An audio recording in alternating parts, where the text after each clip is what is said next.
Hello, everybody. Good morning. Welcome to Ohio Energy Project's Electric Vehicles Virtual Field Trip. My name is Kelsey Beach. I'm an education coordinator here at Ohio Energy Project, and I am going to be your moderator for today's virtual field trip. So welcome. Today, we're going to explore all things electric vehicles. So there's going to be opportunities for you to engage and ask questions of our site hosts, and we hope that you learn as much as we did about electric vehicles from all of our experts here today. We'd like to welcome participating teachers from OEP. We have over 60 teachers with us from across the state, and we are so glad that you could join us today here virtually. Before we get started, we're going to go over a few housekeeping items. So if you have questions throughout the presentations that you see today, please post those questions in the Q&A box. And I will do my best to make sure that our site hosts get to answer as many of your questions as possible. Next, if you would like to post right now what school you are watching from, we'd love to hear from you before we get started. It's great to see some familiar teachers virtually here today. In addition, a recording of this event is going to be posted on our YouTube channel shortly after our session is over, so you can go back and review information that you might have missed or that you want to go over again on our YouTube channel. If you can stay for our entire field trip today and complete the evaluation that's going to be emailed to you, you will qualify for some OEP goodies and swag, so we hope that you can stay with us for the entirety of our field trip today. All right, so we are going to get started. And first, of course, always we want to thank the Virtual Energy Tour funding partners. And you can see on our slide deck here, all of our funding partners. So we couldn't do this without them. And of course, another big thank you to our Virtual Energy Tour panelists and site hosts. So without them, this would not be possible today. And we're really looking forward to all of the information and expertise that they have to share with us. Before introducing our first host, I'm just going to go over a brief overview of today's field trip. So we are going to start with the City of Westerville with Ryan Calkins. He is the Energy Solutions Engineer at the Westerville Electric Division, and he's overseeing the community's initiatives around electric vehicles.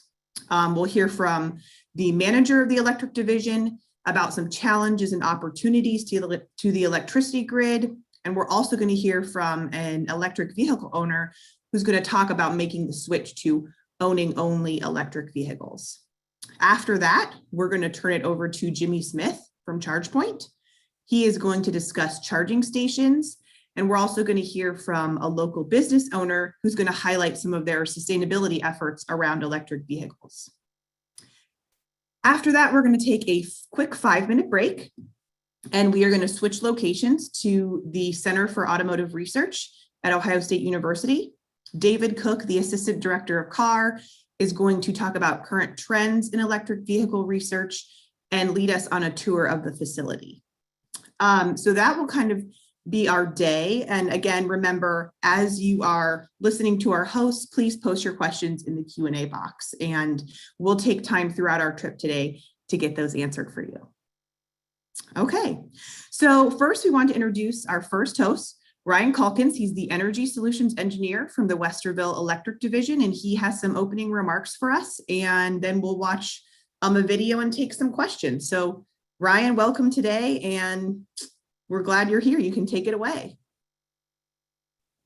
Good morning. Again, thanks for having me. I'm excited to be here. Again, my name is Ryan Calkins, and I work for the City of Westerville in the Electric Division as the Energy Solutions Engineer. I know that's a long title, but what that means is I get to work on new innovative projects and programs, specifically around one of my favorite topics and the reasons we're all here today, electric vehicles and EV charging. This topic is really important to us as an electric utility because what we're seeing in the market today is that, you look at the 3 Cs, Cleveland, Cincinnati, and Columbus. Those areas are really leading the state in EV adoption.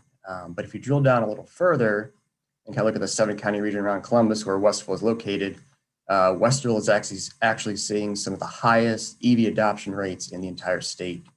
I just looked at the most recent quarterly report, and I believe that we had around 400 electric vehicles within our city limits. So this number it really solidifies for us that EVs are here, that we need to embrace this change, but it doesn't come without challenges for our utility. Our EV customers have to get their energy from our electric grid, and we need to ensure that we're able to meet those needs and that we have reliable power for our customers.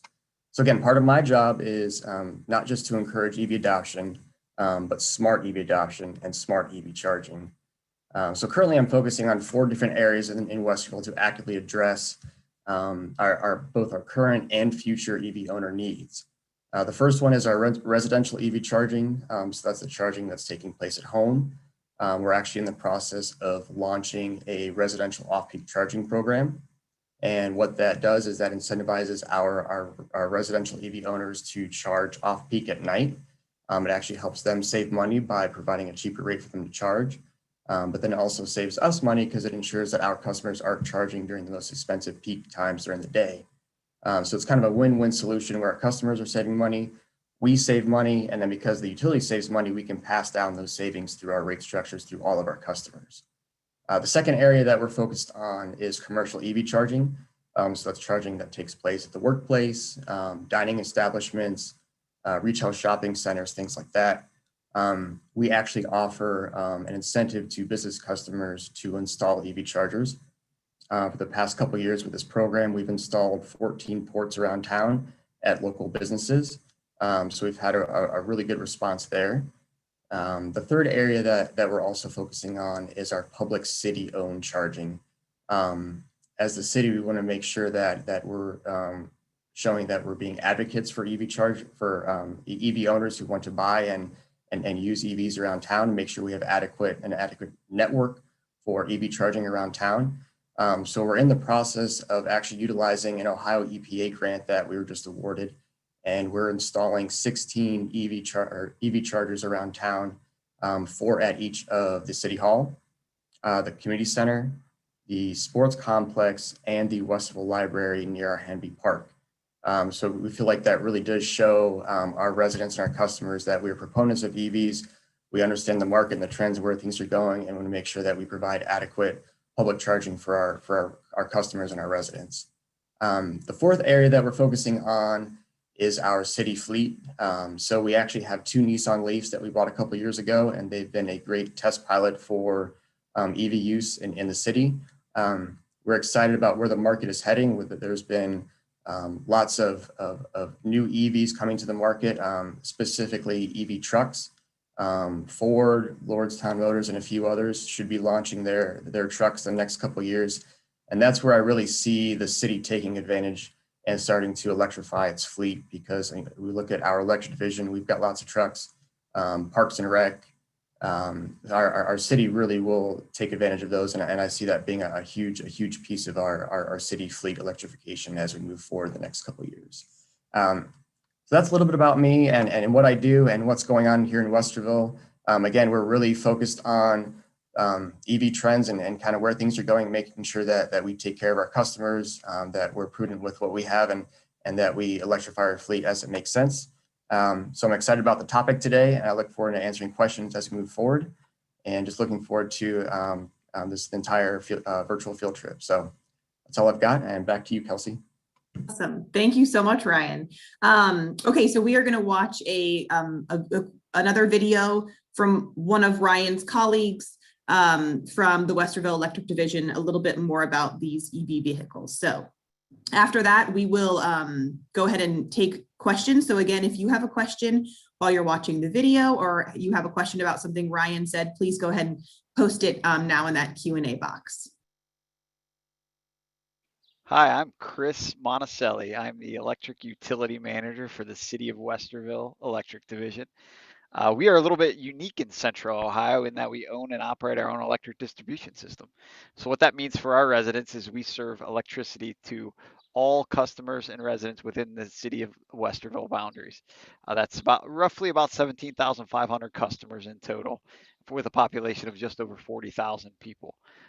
What's really unique about us is we get the opportunity to not only design, build, construct, and maintain the electric lines. We get to also be involved in innovative programs like electric vehicle charging, solar, and a lot of those new technologies that are really interesting and exciting within the electric industry. What is it that makes an electric vehicle greener or more sustainable than a traditional combustion engine vehicle? Well, that's it's an interesting concept. There's a couple of things that make it more greener. Obviously, it's not emitting carbon dioxide as it drives, right? So the battery charges, it discharges energy. There's no emissions, 100% zero. What's also changing in the world is the grid is changing. The sources of electricity are changing. So as the grid and the sources of electricity generation become more sustainable every time you plug this car in to charge it, it by nature of the electricity sources, it becomes more sustainable, more green as well. And that is the trend. More solar energy, more wind energy. There's new types of more sustainable energy in development. We're going to only see the grid get greener and moving away from fossil fuels, which makes these cars become even more sustainable, more green as that happens, as that change occurs. So in Westerville, we at the same time electric vehicles represent a major opportunity for growth. They can actually potentially be a challenge for the grid. So right now, um, today's a perfect example. It's very hot, it's humid during the peak of the day, and that typically occurs between 2 p.m. and 6 p.m. That's what we call a system peak. That's when everyone's getting home from work. They're starting to ramp up dinner. They're doing the air conditioners. It's at its hottest. Everything's running. That's a peak. That could potentially be a peak event. What we really need to see from the grid perspective is for charging of these vehicles to happen at night as best as possible when there isn't any risk of a peak, because at night there's a lot of generation that exists that isn't needed, and so we want to shift the usage of these cars and the charging to occur during that time when there's an abundance of electricity generating and going unused. And so that's why in Westerville we've created an off-peak charging program. That's actually an incentive. It represents about a 40% discount for our customers to charge their cars overnight. So if you just shift your usage and schedule your car to charge from 8 p.m. to 6 a.m. at night, we'll offer you that 40% discount. So that takes an already less expensive fuel source and makes it even less expensive. It benefits us as an electric distribution system in that we start to shift our peak to when energy is abundant and unused. So there's really three main types of charging that exist today. There's level one charging, level two, and what we call DC fast. Level one charging is the equivalent of taking this car and plugging it into a normal 120 volt outlet in your house. That charging is pretty slow. It takes a very long time to charge a battery. The example would be is that if you were to come home and have you driven your car all day and your battery is nearly depleted, you might have to charge for 18 to 24 hours, and maybe even longer than that, sometimes longer depending on the size of the battery, to get your charge back up to 100%. The next tier up from that is what we call level two charger, and that's the equivalent of a 240 volt outlet at your home. This example behind me is a level two charger that we put out in the field. This offers significantly faster charging. So what you can do here is be confident in your home. You install a level two circuit, a 240 volt circuit in your garage. You could pull in from work, having driven around and having a pretty depleted battery. By the next morning, you'll have a full charge all ready to go. The next tier above a level two charging is what we call DC fast. DC fast is what we in the industry are trying to get to be more equivalent to pulling up to a gas station and filling your car. So if you have basically a fully depleted battery and you pull up to a DC fast charger, you can get about 80% charge within about 20 minutes. So it's much closer to that traditional gas station experience. But level two is the most common. These are what you're seeing across the city here in Westerville. We are in the process of putting about 16 level two ports all across the city that will be open to the public. These are often called destination charging or workplace charging that allows you to commute in from your home to your workplace, top your battery off to make sure that you've got enough battery to get home, or you might see them at a retail establishment, maybe a shopping center, a Target, where that allows you to pull up to the car, plug in, go shop for a little while, come back off, and know you've topped off your battery. Then you got enough of a charge to get back to where you need to go. All three types have a place. Predominantly level 2 and DC fast are where the focus is for the electric industry. That infrastructure being developed and available across our footprint and network across the country makes people more confident in buying a car that they can get a charge when they need it. Oftentimes, though, you will see predominantly um, a lot of charging does occur at home, and so most people who purchase a car tend to install a 240-volt circuit in their house, a level 2 charger in their garage, so that way they have the confidence to know if they've driven all day and have a nearly depleted battery, they're ready to go for the next day. And so level 2 is the predominant. It's been our focus strategically. We want to get level 2 network established across the city. We're also starting to think about DC fast and what that might look like as we move forward, and more cars become and many more cars are driven across the city. So the city a couple of years ago decided to dip our toes into the electric vehicle world, purchasing our first 2 fully electric vehicles. This model here is a Nissan Leaf. We have 2 of these in our fleet, one driven here at the electric division, another with our planning and development. Our electric inspector drives it. Really, the application that we purchased these for is it's perfect. It's city driving, short drives, not a lot of long haul highway driving. You can charge them up relatively quickly. The battery here usually gets about 120 miles on a full charge. That varies depending on the time of the year. If you're using your heat more in the wintertime, it drops down a bit. You might get a little more efficiency during the summer. But these cars are really effective for that city driving. So this, again, is a Nissan Leaf. In addition to this, we just were authorized by City Council to purchase our first hybrid bucket truck. It has a fully battery supported boom and climate comfort cooling option. So when our line workers are now working in the field and the bucket is deployed, the diesel engine doesn't need to be running. They can actually operate the boom and the the boom on the battery, charge it rather than having the diesel engine running. So that offers a lot of things. So you're not getting all the emissions while the truck is sitting there idling. The line workers who may be 60 feet up in the air can talk conversationally to those on the ground. So it offers a little bit of a safety element as well. Really excited to add these to our fleet. Our line workers are particularly excited about it because they don't have to hear that loud hum all day long. They can now operate a little bit more safely. So we're really excited. And now with the announcement of some trucks, I know the Ford F-150 Lightning was just announced. Really excited to see what those might offer for our fleet in the future as well. So a lot of exciting things coming in the electric vehicle market.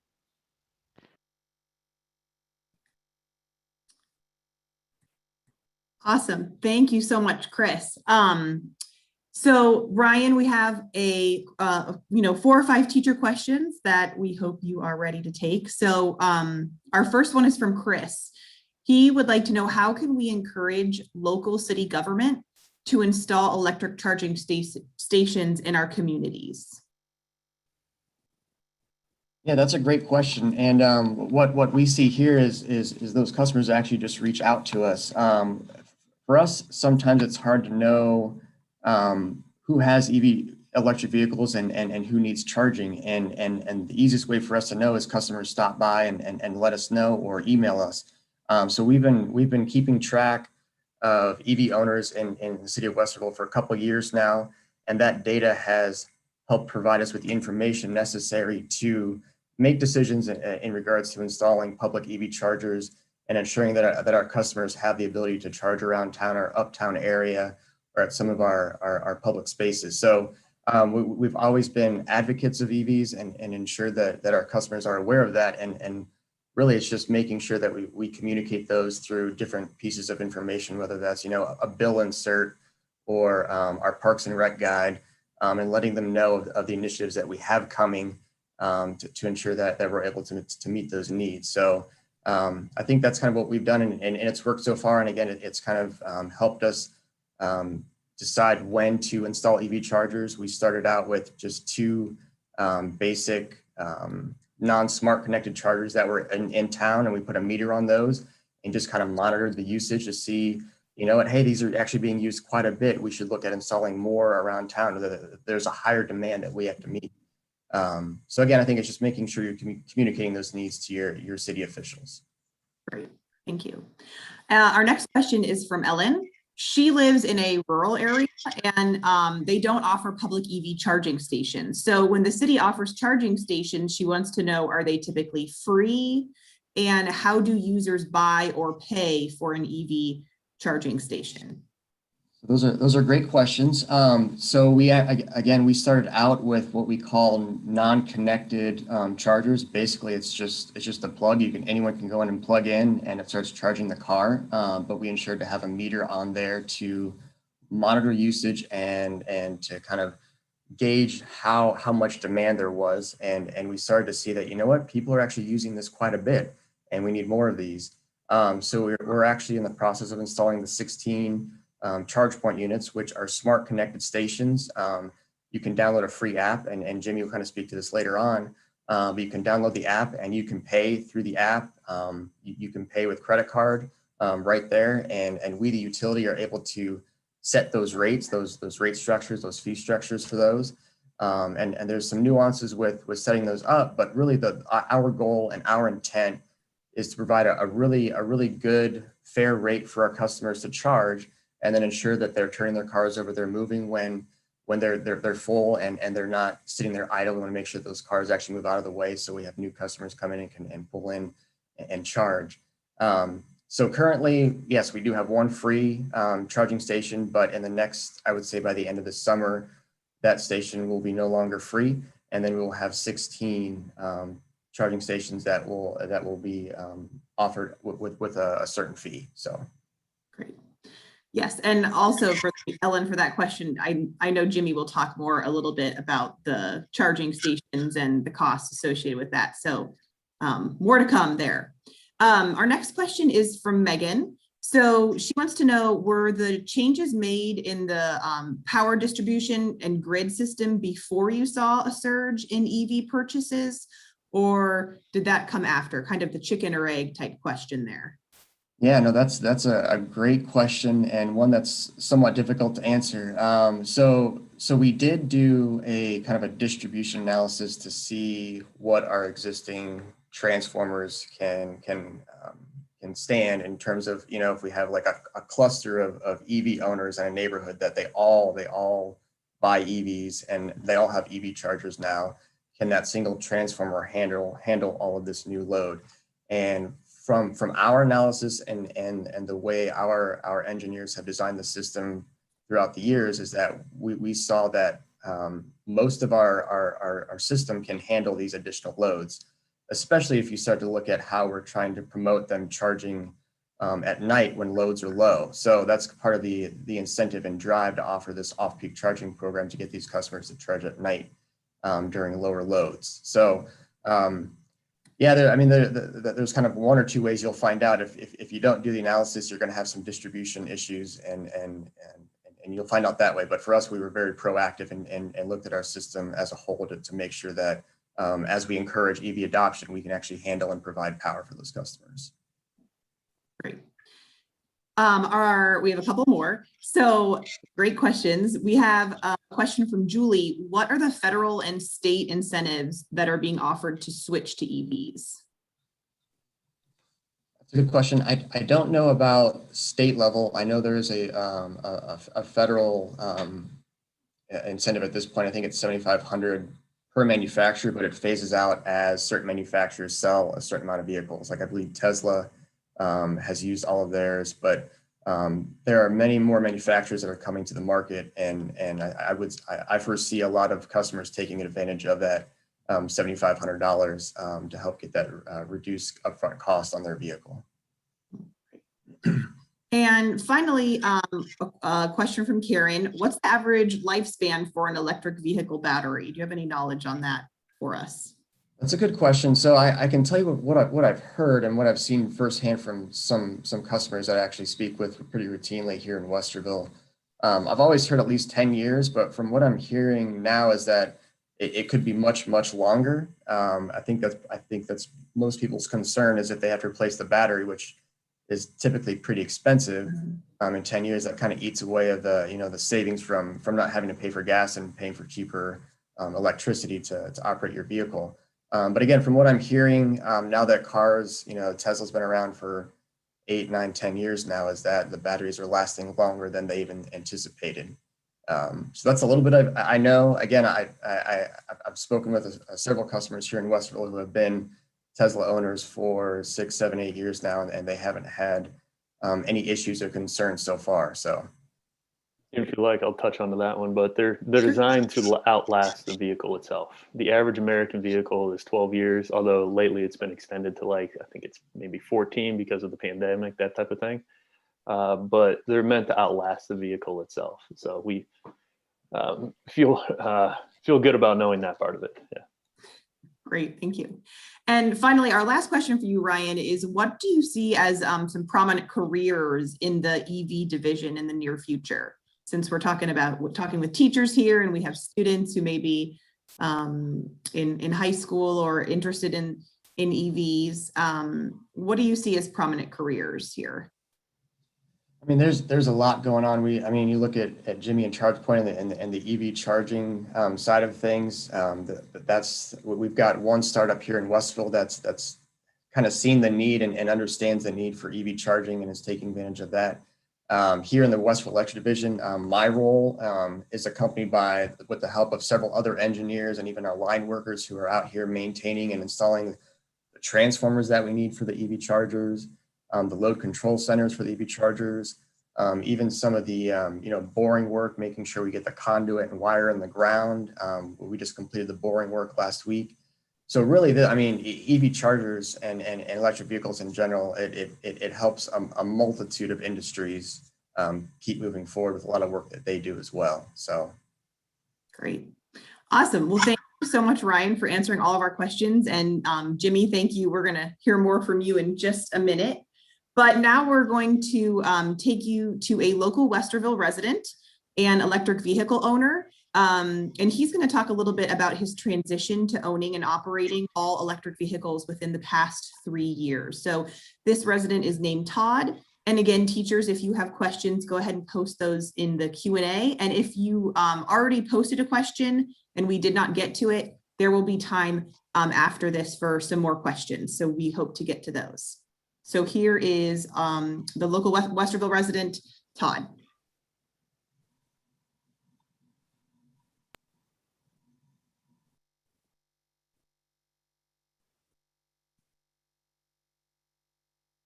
Hi, my name is Todd Jackson, resident of Westerville, and I'm here to talk a little bit about why my family chose to purchase not only one electric vehicle, EV, but two.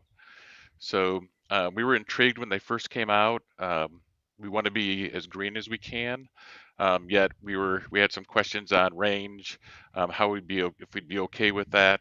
So I did some research, and when we purchased, the Tesla seemed to be the vehicle that was most advanced in what we're looking at. I'm a techie at heart, so that was another reason for getting into this. And one of the things that we've been very happy about is the vehicles. They're not the same as when we picked them up off the lot. So our 2018 Model 3 has received multiple updates, and our 2020 Model Y has also received updates. But the Model 3 it actually gained horsepower as well as range since the time we bought it. Some of the concerns we had before we purchased was what's known as range anxiety. So knowing that you only have so many miles that you can go on a charge, and unlike gasoline vehicles, there's not a gas station on every corner. So that was another reason we chose a Tesla, because of their supercharger network that they have out there. The navigation actually will check the amount of range that you have on the vehicle, and then plot your route based on going past supercharging stations, how long you have to charge at each station, and what percentage you'll be at when you get to the next station.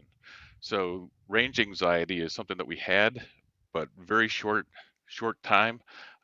We travel up to Michigan quite a bit, and after one trip up to Michigan and back, range anxiety went away. One thing with range that you have to think about is when it gets cold out, you lose about 30% of range. Looking at the range in terms of miles, looking at it in terms of percentage of the battery. It's more accurate than calculating the mileage as the range. And then the second reason is when the navigation is calculating getting to the next charging station, it always gives you percentages. So you can have the percentages set, so you're looking at that up on the screen, and then as you're driving and you're going downhill or the wind's at your back, or you know it's you're driving into the wind, that all gets adjusted. And if for whatever reason your range is going to be impacted, it will the little message pop up, hey, please drive below 65 to ensure you make it to the next location. So it'll do things like that, and it can also reroute you to a supercharging station that's maybe a little bit closer, maybe a little bit out of your way, but it's going to be a little bit closer than the one that you're heading for. Charging, the costs, we can go on a 700-mile round trip, and it costs us about $30. So it's a big difference than filling up the SUV during that. So it's about comparison $30 to anywhere from $80 to $110 is what we pay on a similar trip with our previous vehicles. The way that the Tesla works is it actually has the motors are right above the axle and they're all enclosed. So that's why you don't have belts, changing oil, all of that. They're just all encased.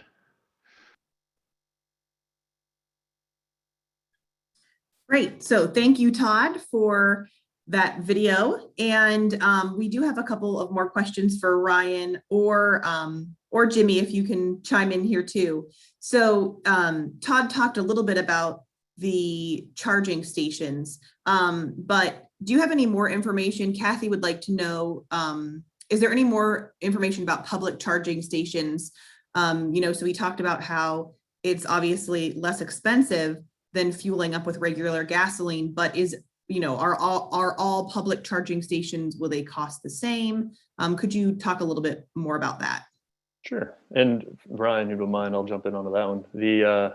So a few things to consider. One of the basic questions I get is like, hey, can I just plug into any charging station? And the answer is yes. All vehicles use the same plug throughout the country except Tesla. So Tesla has a proprietary port, or everybody else in the entire market uses a universal port. So I did want to point that out. When he uses that word supercharger, that's brand name for Tesla specifically. He's meaning a DC fast charger for what the rest of us would call. But that pricing that's being charged on that, just like gas stations, they may look at predominantly how they do it. They look at what their neighbor's charging, and that's what they charge. With EV charging stations, their neighbors may not be like right across the street. So they set their own rates based on their own power, energy charge, based on what they're trying to provide. As Ryan already pointed out, the ones currently that they offer in the city are free, but the next round may have a charge associated to that, depending what they do. So there is less uniformity, which makes it for a great spectrum as we kind of learn, what is the best case scenario for that use of that charging station. I think that was the question, right? Just on what the pricing is. I did want to mention though, as like he was pointing out, he was talking about what a full tank is. I like to break it down like what is the gallon of gas equivalency.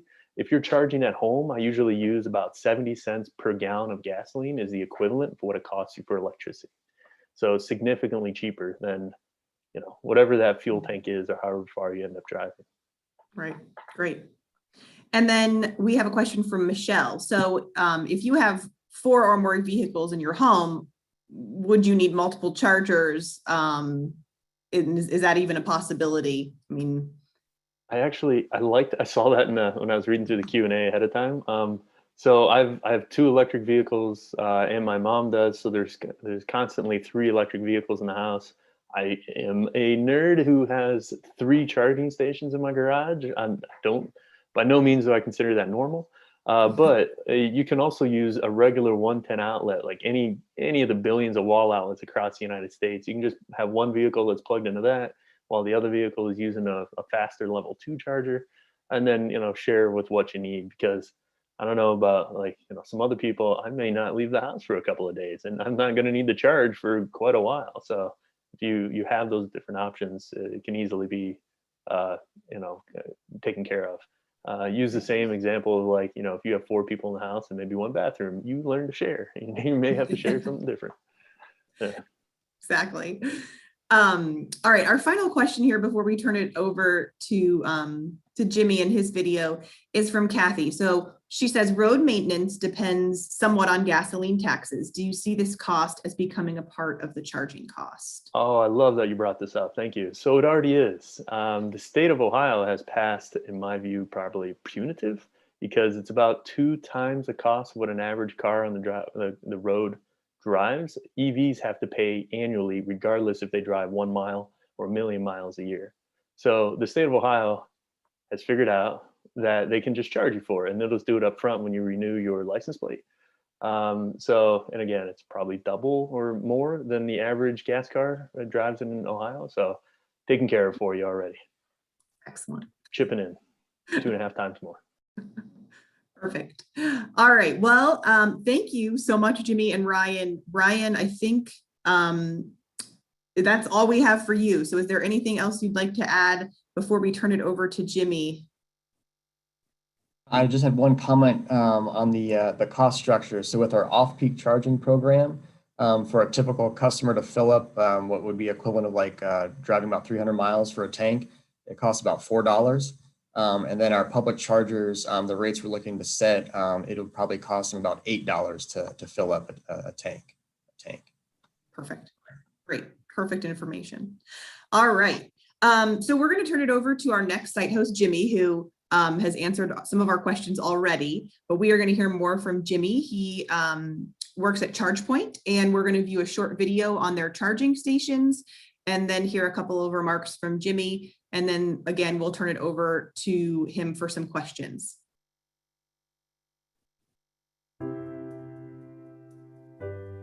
What kind of company builds an electric vehicle charging network even before the first mass market electric vehicle rolled off the assembly line? Okay, we admit it. It's us. We're ChargePoint. And our passion, no, our obsession is helping everyone make the switch to electric mobility. We see this moment in time as an opportunity to change the world for the better. Since change is hard, the best thing we can do is build a robust network that makes it easy for people to switch from the old way to the bright and shiny new way. And that's what we've been doing since 2007, designing a charging experience for businesses, fleets, and drivers that is as easy, convenient, and seamless as possible. We've built North America's largest charging network, and we're rapidly expanding in Europe. We've worked with everyone from automakers and utilities to policymakers and influencers to pave the way for EV ubiquity. And we've developed advanced software that makes the charging experience simple. This is way more than just business to us. Electric mobility means cleaner air. And what's more important than that? It's this passion that has driven us to deliver more industry-shaping innovation than anyone. We'll be dreaming and driving and innovating new ways to make the EV charging experience as user-friendly as possible every waking moment we have. We can't help it. That's just who we are. ChargePoint.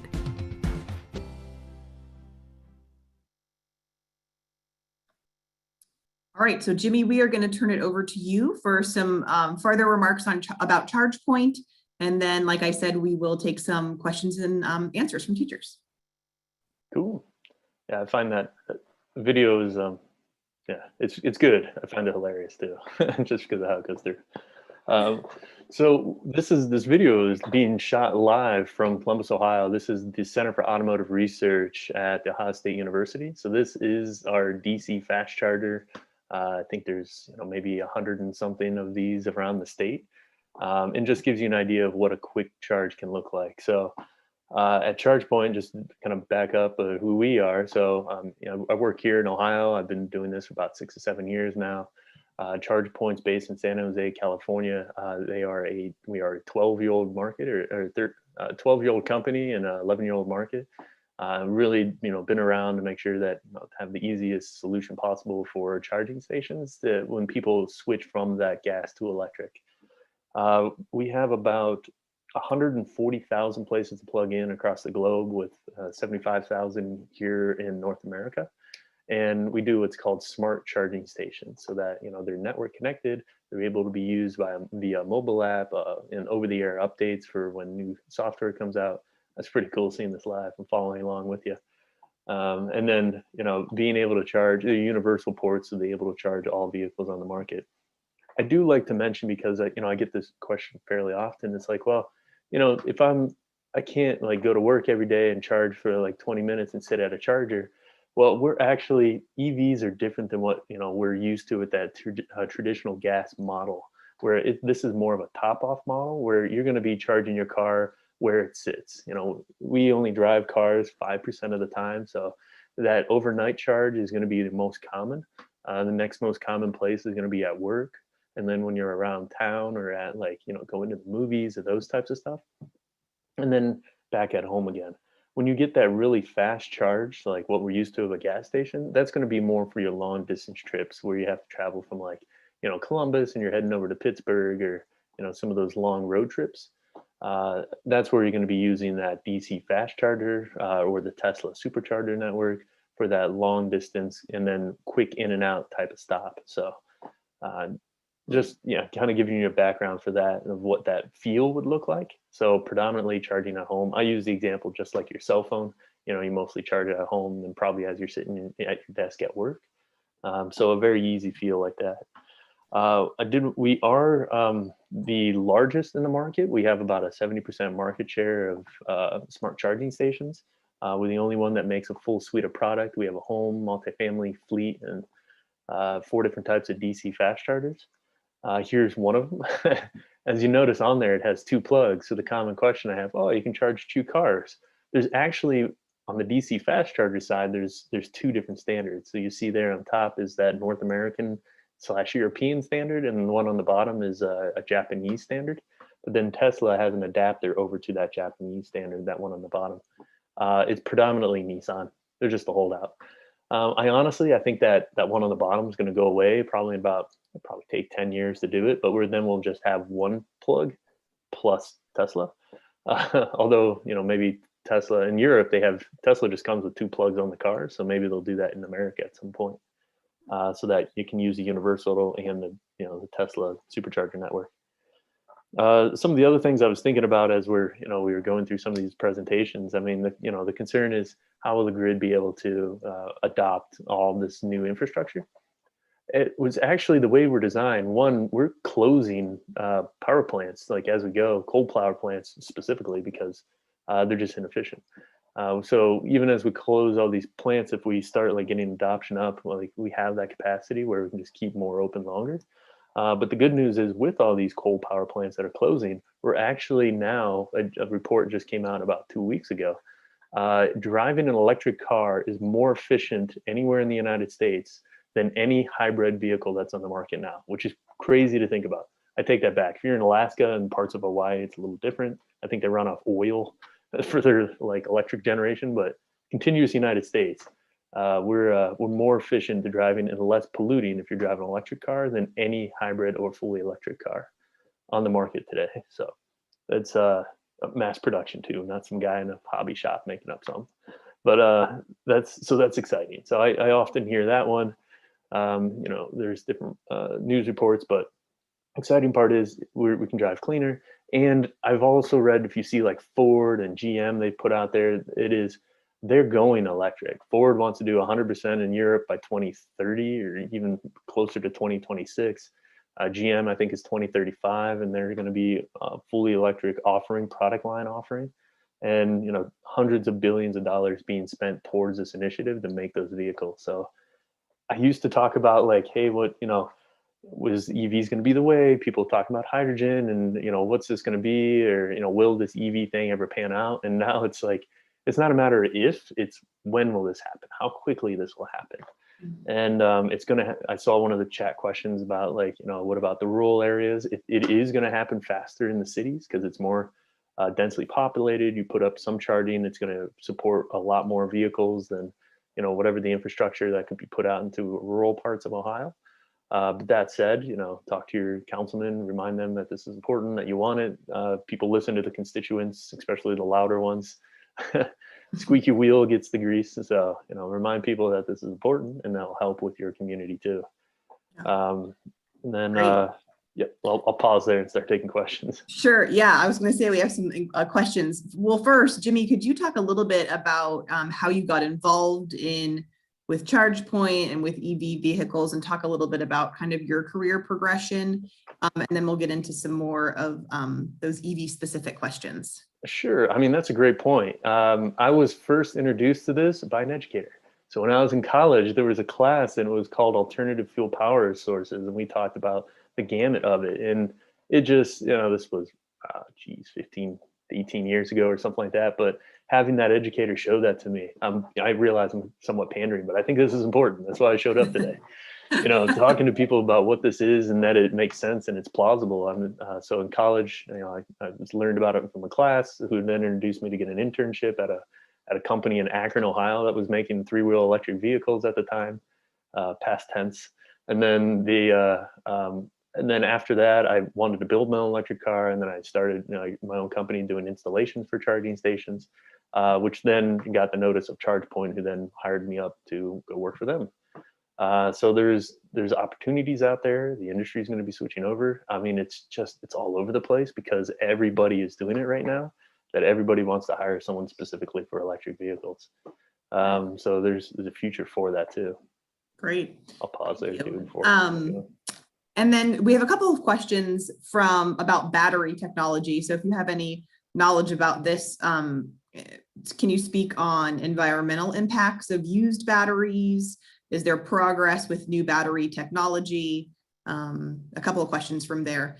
Sure. There's a few things. I mean, each of these, I could talk for, an hour on, that question alone, but the cool thing is right there, that building you see, CAR, the Center of Automotive Research, they do battery, they're a battery research place that's trying to look for the next generation of what that's going to be.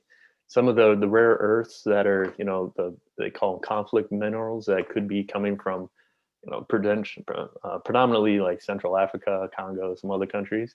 The big effort right now is to how do we use less rare earth metals? And we're getting better at that, making technologies so that don't have to do that. So that's on the cusp, if not already like starting production. They're just not telling us quite yet. The other part is like battery recycling. That's going to be a huge component of it. Right now, there's not quite the volume that commercially people want to do it. Like if you only get a couple of cars, you need throughput of the cars coming off the market, which means the car's old enough that they're coming off the roads and then going through the recycling process. You get the volume in there that they can take them. But then it is a complicated process. If you look at the idea, like every single car battery, every car has a battery already. I mean, predominantly it's lead acid, but 98%, 99% of all those batteries are recycled. Like we can do that with car batteries if we put our initiatives towards that. We require it from a federal standpoint to recycle traditional car batteries. And now if we start doing that with electric batteries, we can find that market and do the same thing. It is already being started up though. So it's we don't like take them out of the car and throw them into the ocean. We're going to be saving these things and recycling them as they start coming off the line. Right. Great. Thank you. Thank you so much. Okay. So Jimmy and Ryan are going to stay on the video chat here while we introduce Mike. He is a facilities manager at Lakeshore, which is a local business in Westerville that has charging stations on site. So we will be watching a video on these charging stations and learning why businesses may choose to have them on site. And then we will take some final questions for Jimmy and Ryan before we take a quick 5-minute break around 10:30. So here is Mike. My name is Mike Rohrenbeck, and I'm the Facilities and Safety Manager here at Lakeshore Cryotronics in Westerville, Ohio. Our company's been here for 52 years in Westerville. It was started in Westerville, and it is a scientific research and manufacturing entity. We are a global producer. We ship 60% of our goods overseas, and we are involved in the commitment to advance science.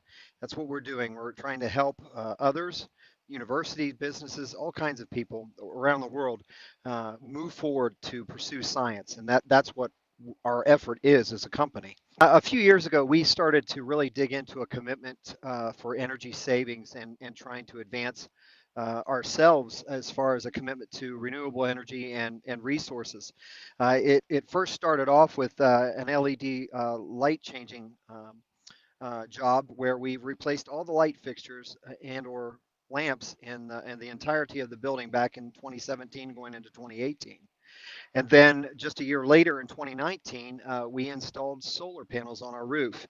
And we found that by doing that, we're able to save 20% on our energy bill.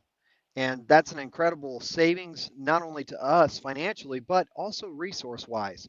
And so that commitment has led us to look into other areas, which led us to the EV charging stations and our partnership with Westerville and ChargePoint. And we feel like it's a natural progression, especially since the industry, if we're looking forward at the industry, automotive industry, there's a real shift that's happening, and we're seeing more and more electric cars come about. And we want to be on the forefront. We consider ourselves a leader in science and innovation. And so to do that, it seemed like a natural progression or a natural step for us to do. We decided what worked best for Lakeshore would be to get 2 ChargePoint charge stations. And each charge station has 2 ports, which allows us to be able to have up to 4 vehicles, electric vehicles or hybrid vehicles, charging at any one time. Originally, the thought about this was not just to partner with Westerville, but to encourage our employees to look into electric vehicles as an alternate. And it's worked out very well. The charge stations are very easy. Basically, a car backs up or pulls up based on where the charge port is on the vehicle. They pull up to the station, and you can look and see whether a station is available or not. And right now we have a vehicle charging. Right now, one of the employees is charging their vehicle on the left side of the station. Well, the right side is still available. And basically, it's as simple as you pull up, you enter a code in here, which anyone can get, and you hit the button, and it releases it, and you plug in play. And so basically, it's really that simple. It's a wonderful, easy, simple process. And like I said, it boasts an encouragement to our employees as well as the community. We often see here on the weekends, especially when there's ball games across the street at McCorkle Park, we've had different people, not just employees, but people from the community actually plug in and use our charging stations. So I shared with you just a moment ago that the ease at which you can charge is wonderful. And there's an app that you can use on your phone to find out where the charging stations are, and not just here at Lakeshore, but there's other ones that are around in our general area. And as somebody is in need of charging their vehicle, they can hit that ChargePoint app, and it pulls up all of the different pedestals that are available in the surrounding area of the driver to let them know where they are. And it also shows them the price per kW, which again are pennies on the dollar. It's almost like having electric filling stations popping up. And so we do use it both for the employees and for the general public. Again, we've had people from across the street using the park for either softball or baseball, or people who just needed a charge stop in and charge.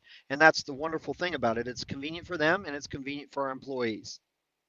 So this is a great opportunity to be involved in something and changing the culture and changing the way we use energy and how we can save energy. And I'm really thankful to that we can be a part of this along with Westerville and our employees. It's a great marriage between ChargePoint, the City of Westerville, and Lakeshore. Great. Thank you so much, Mike. So we have time for probably just one more question before we take our quick break. It's been so fascinating to learn a lot. We learned so much from you guys about electric vehicles, and we really appreciate it. But thinking about the education piece to it, so obviously we are dealing with teaching the families and public about driving and energy usage. And so Chris wants to know, do you have any information or resources to help educate the public to change their driving and energy behaviors? And this could go to Jimmy or Ryan. I'm sure, Ryan, there's a piece on your website about driving EV vehicles, etc. So anything like that you have to share.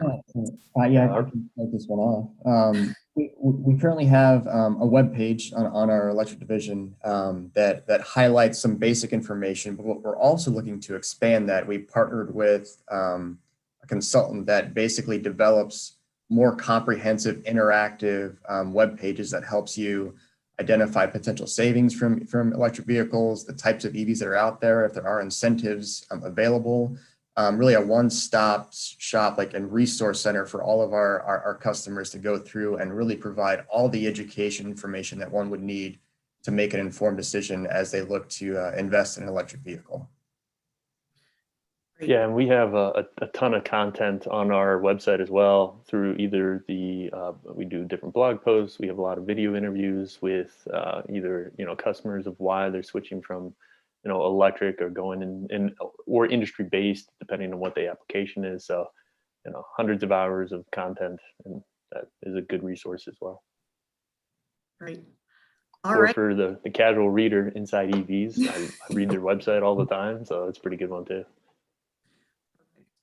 All right, thank you so much. So it looks like we're out of time for this part of our field trip. So thank you again so much to Jimmy and Ryan and Chris and Todd and Mike for all of this great information. We are going to take a quick 5-minute break and transition to Ohio State University Center of Automotive Research. So teachers, if you need to grab a drink or go to the restroom, feel free to do that now. And we will see you back here in 5 minutes. So thank you, Jimmy and Ryan.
Hey, Dan, we're going to connect.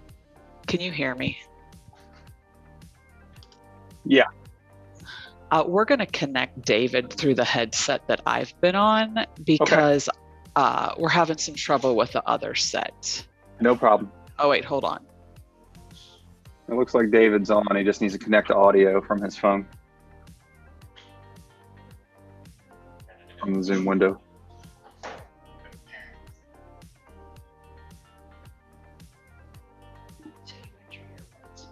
I think I've got him in my pocket, I think. All right, he thinks he might be in. It's connected. Okay. I joined on my laptop so I see the slides. He's getting logged in on his phone. Okay, no problem.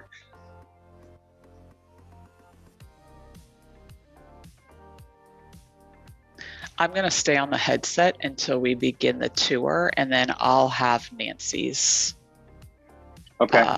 I'll have Nancy's phone, and we'll give the headset I've been wearing to Colin. He's the student that's going to be speaking. Okay. If David has difficulty connecting his headset, he might have to just use yours. We'll have to wait and see what happens here, how he connects. Yeah. It doesn't work with two devices.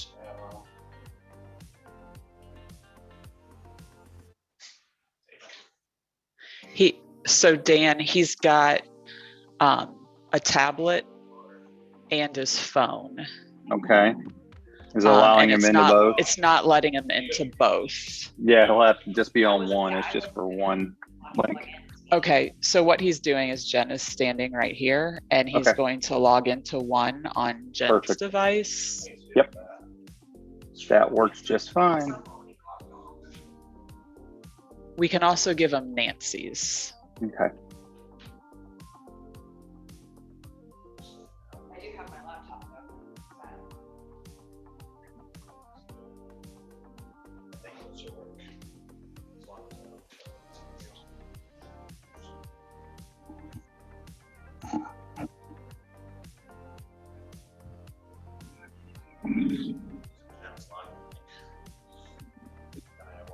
Go. I may be Jan here. And then you do want me to join audio? Yes. Yeah, I can see it's connected. Perfect. And you guys are good. 25 seconds to spare. I like countdowns. They motivate me. That's awesome. Can you hear Dan now? I can. Yep. Assuming that Dan is the person in my ear. I am. I'm the voice in your head today. All I'm right, going to quickly tie my shoe before we start the tour so I don't trip and fall too many times as we're walking around. Our countdown timer is down, so we'll go ahead and go back to Kelsey here in just a moment.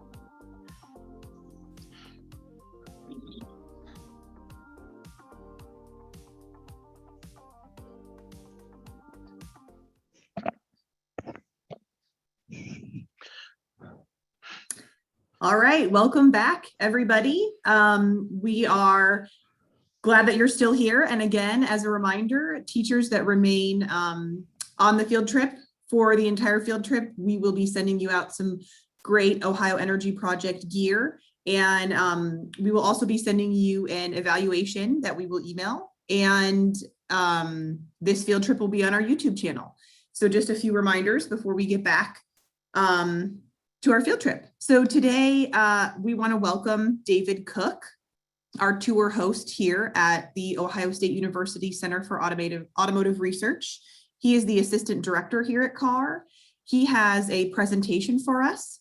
And then David, as you kind of go through that presentation for us, if you have questions, please post those in the Q&A box, teachers, and we will ask them as they pertain to David's presentation. And then finally, we are going to be taking a tour of the CAR facility and check out some of the awesome student projects that are going on here. So without further ado, David, I will turn it over to you.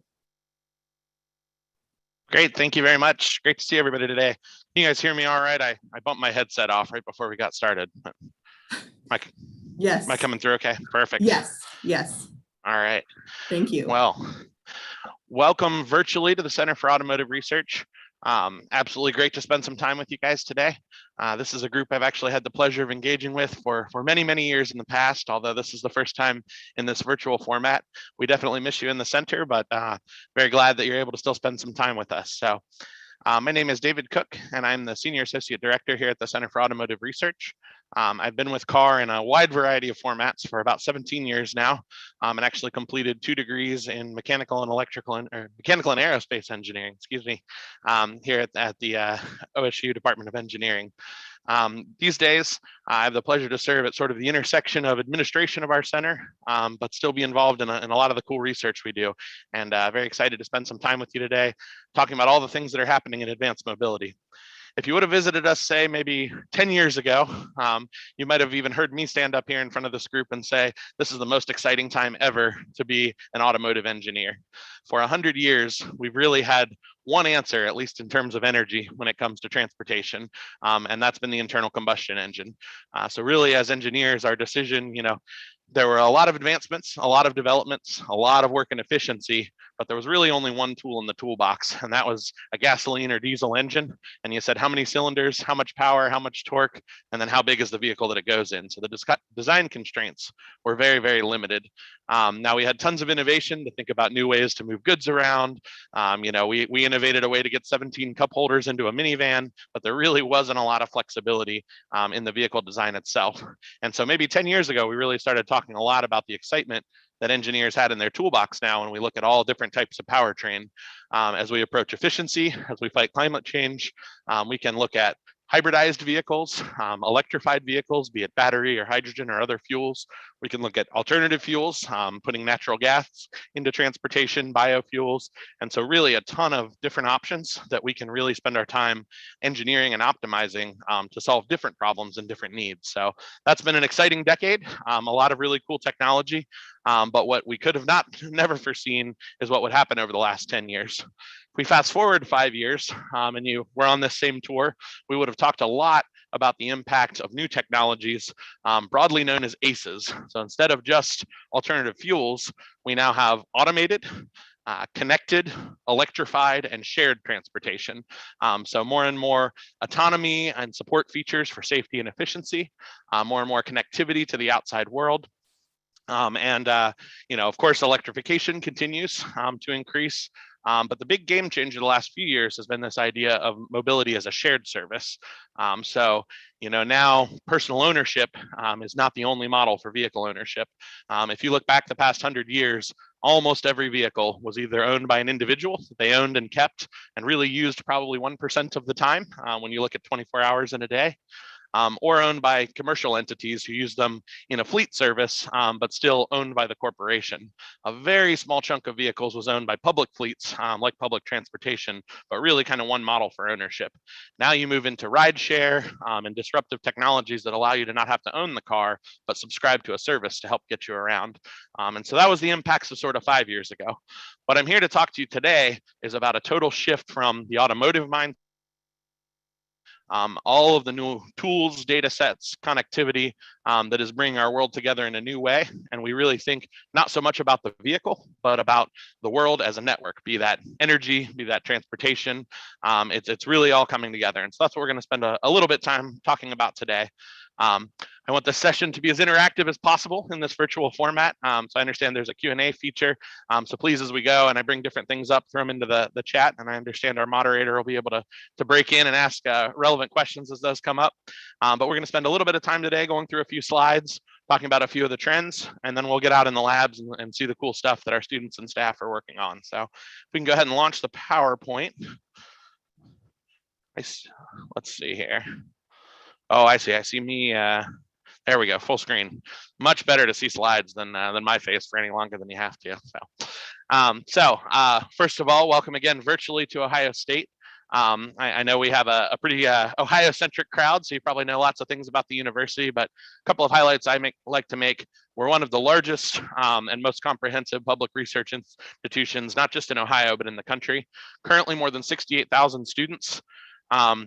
One of the things we're really proud of is that last stat. We are consistently ranked in the top 5 across the whole country for industry relations. So we take our mission as the land-grant university for Ohio very seriously, and all the work we do in the context of working with industry to solve real-world problems. This isn't a university that solely generates white papers. We're out there solving those issues. More than 5,000 researchers come to campus every day and support those 68,000 students. And we currently do about $1 billion a year in funded research. Our new president is on quite a mission to continue to grow that. And the mandate coming out is that we will double research expenditures. And we are going to almost double STEM graduates at the university as well. So more big things to come over the next 5 years. My center is located within the College of Engineering, which is one of those 18 schools and departments. About 10,000 engineering students here at Ohio State, and we're sort of a matrix organization. So you have the pillars of the academic departments, things like mechanical, electrical, aerospace, but then we have cross-cutting functionalities that are industry-facing centers, so things like aerospace, manufacturing, and automotive and mobility. Go ahead to the next slide.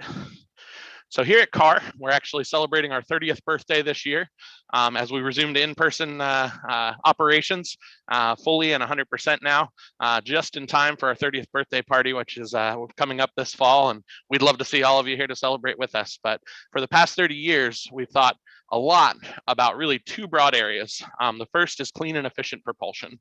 So while electric cars are the hot topic now, we actually had vehicle programs and racing series in electric cars more than 30 years ago. So not a new topic here. We've been at the forefront of EV research, hybrid research for many years.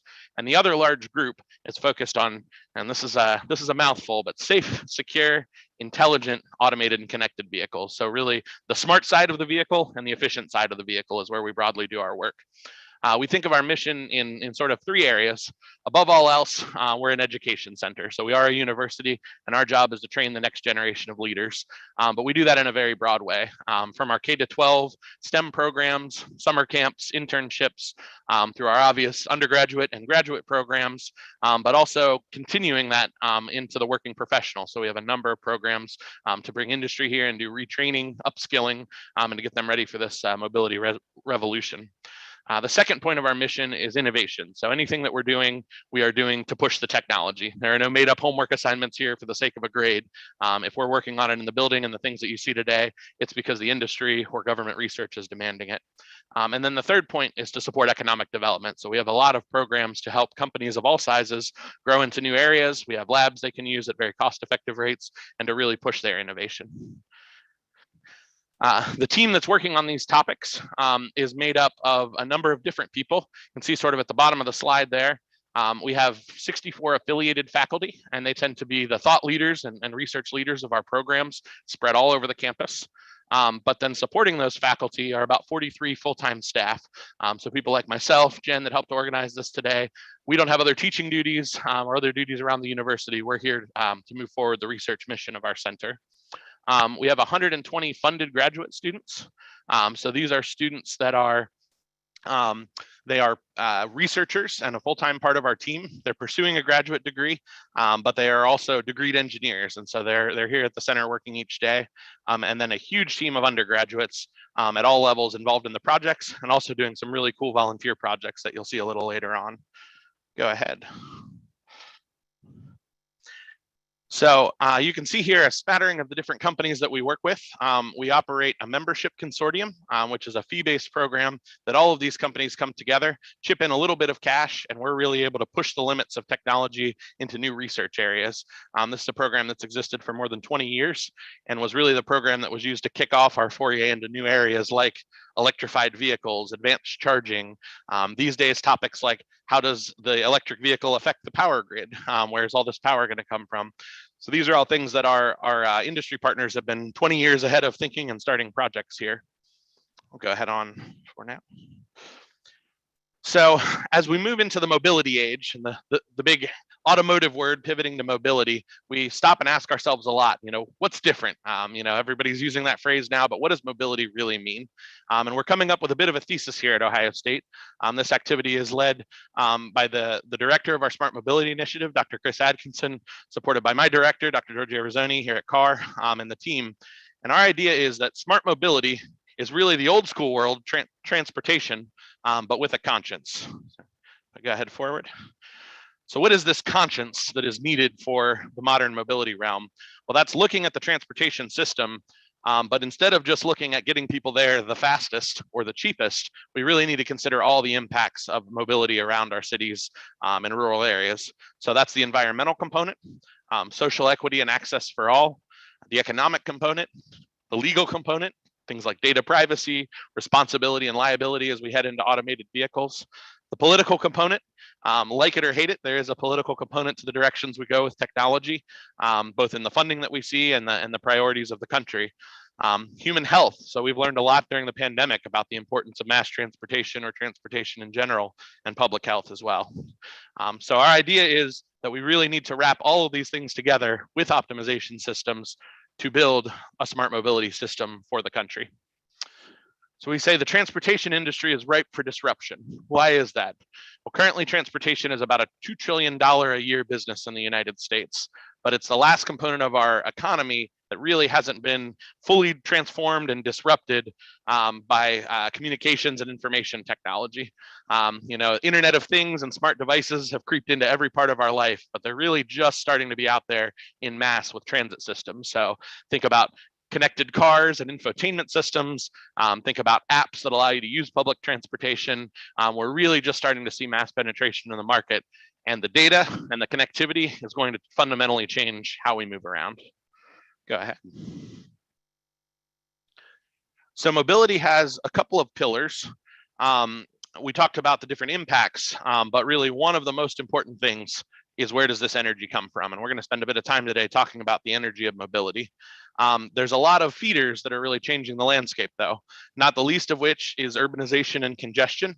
We tend to go in trends here in the US, and right now everyone's moving back towards urban areas and cities.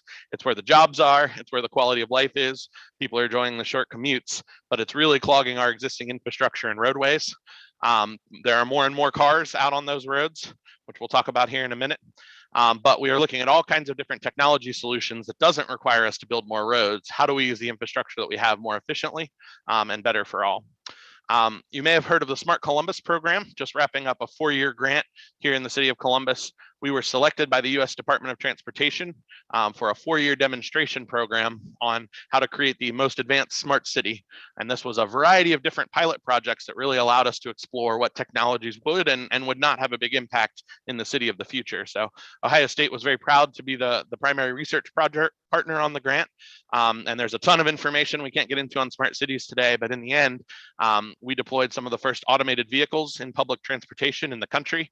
We created a connected vehicle environment and a data operating system where we can really learn all about what's happening in mobility, in energy, and in many different areas within our city. So very excited for the progress in 4 years. And we actually just met with the team to talk about how to continue those trends on into the future to keep Columbus one of the smartest cities in the nation. Go ahead.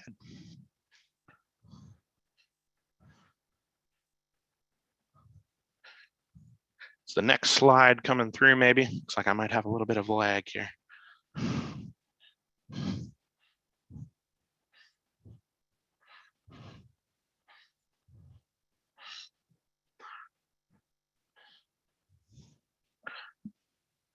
Can you guys still hear me all right? I'm getting a warning there's bandwidth issues. You know what? We can hear you, David, but your slide is, your slide's frozen there, but we can definitely still hear you. Nope, Fair enough. And there's the next slide. So I was going to say, it figures that it froze on the slide that we actually need the visual. So I'm not sure. I'm not sure how big this is coming through on your screen, but I know we have a lot of science teachers on the line today. So this is your one graph for the day that we have to dig into some data. So and we can make these available to the team here to send out if you're not able, unfortunately, to see this today as I talk. But what we're looking at here is US energy consumption. So this is across the entire United States. And as we move from left to right, you're looking at the sources of energy and then the uses of energy. So this is what's known as a Sankey diagram. And at first impact, if you've never seen one of these, I know there's a lot there. But even with really young groups, when we have our summer camp and even into the middle school and elementary school, we love to throw this up and talk about energy, get you thinking about the graphs, how to read these things, and then there's some big impacts you can pull out of it. You can challenge the group to come back to you with various data. But if we dig into this a little bit, again, the left side is the different sources of energy. So things like petroleum and liquid fuels, coal, natural gas, renewable energy, and the size of the bars tell you a little bit, without even looking at the numbers, about how much goes to each area. And as you progress from left to right across the graph, what you will see is the different uses, and they're lumped together for the purposes of this chart into residential, industrial, and transportation. and commercial, I believe.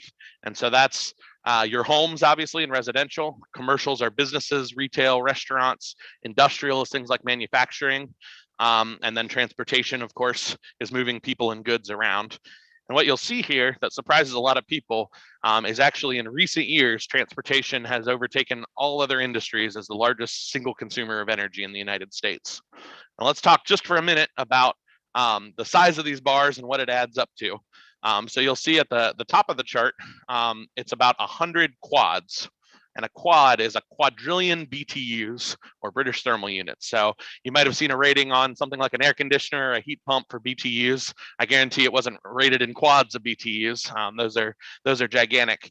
But 100, right around 100 quadrillion BTUs is what we use here in the United States.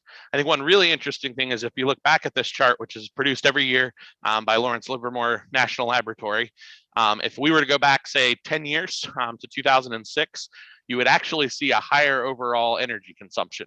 So here in the United States, we've sort of reached peak energy, if you will, in that it's been very flat or slightly declining in our total energy usage.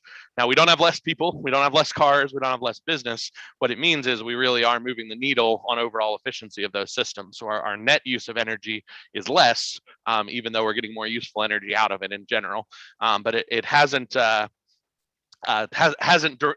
drastically increased, which is something that you unfortunately have seen in other countries around the world. So we're doing a good job there. But back to some of the outputs. So transportation is now the largest consumer of energy across the entirety of the United States. And unfortunately, it is also the largest sector for greenhouse gas pollutants.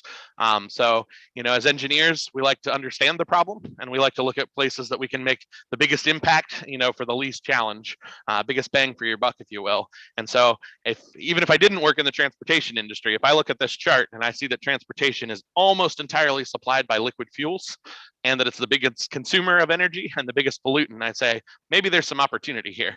Can we look at shifting that mix? One other thing I think is really interesting about this chart, if you then look at the output of those four sectors and what they're using, you can see useful energy versus wasted energy.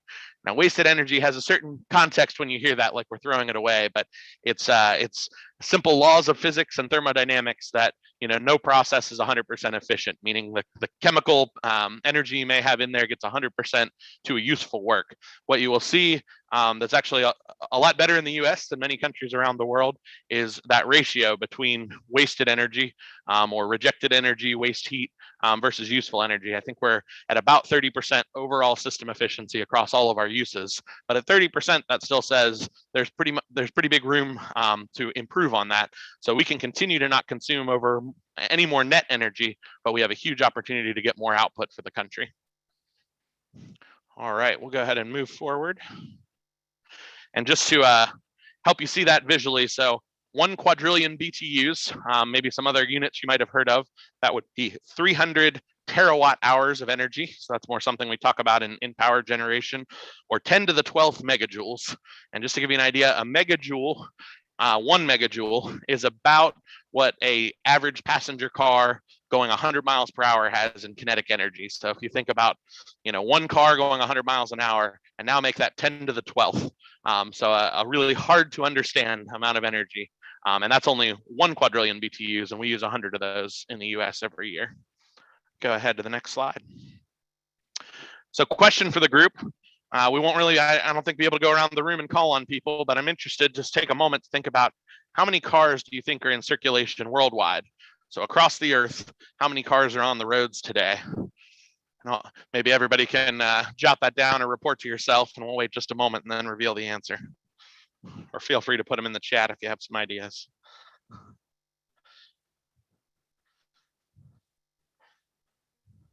Sure, and David, while the teachers are thinking about this, we do have a question that we want to ask about going back to those carbon emissions. Absolutely. So Chris would like to know, students are concerned about carbon emission as well as efficiency, and teachers want to help students understand, electric vehicles' impact. So do you foresee EVs developing a rating system with efficiency and emissions? Yeah, so to some degree, those exist in a variety of different ways. One thing kind of tangential to that I want to start with, and if maybe Jen can help remind me, but I can send everybody the link.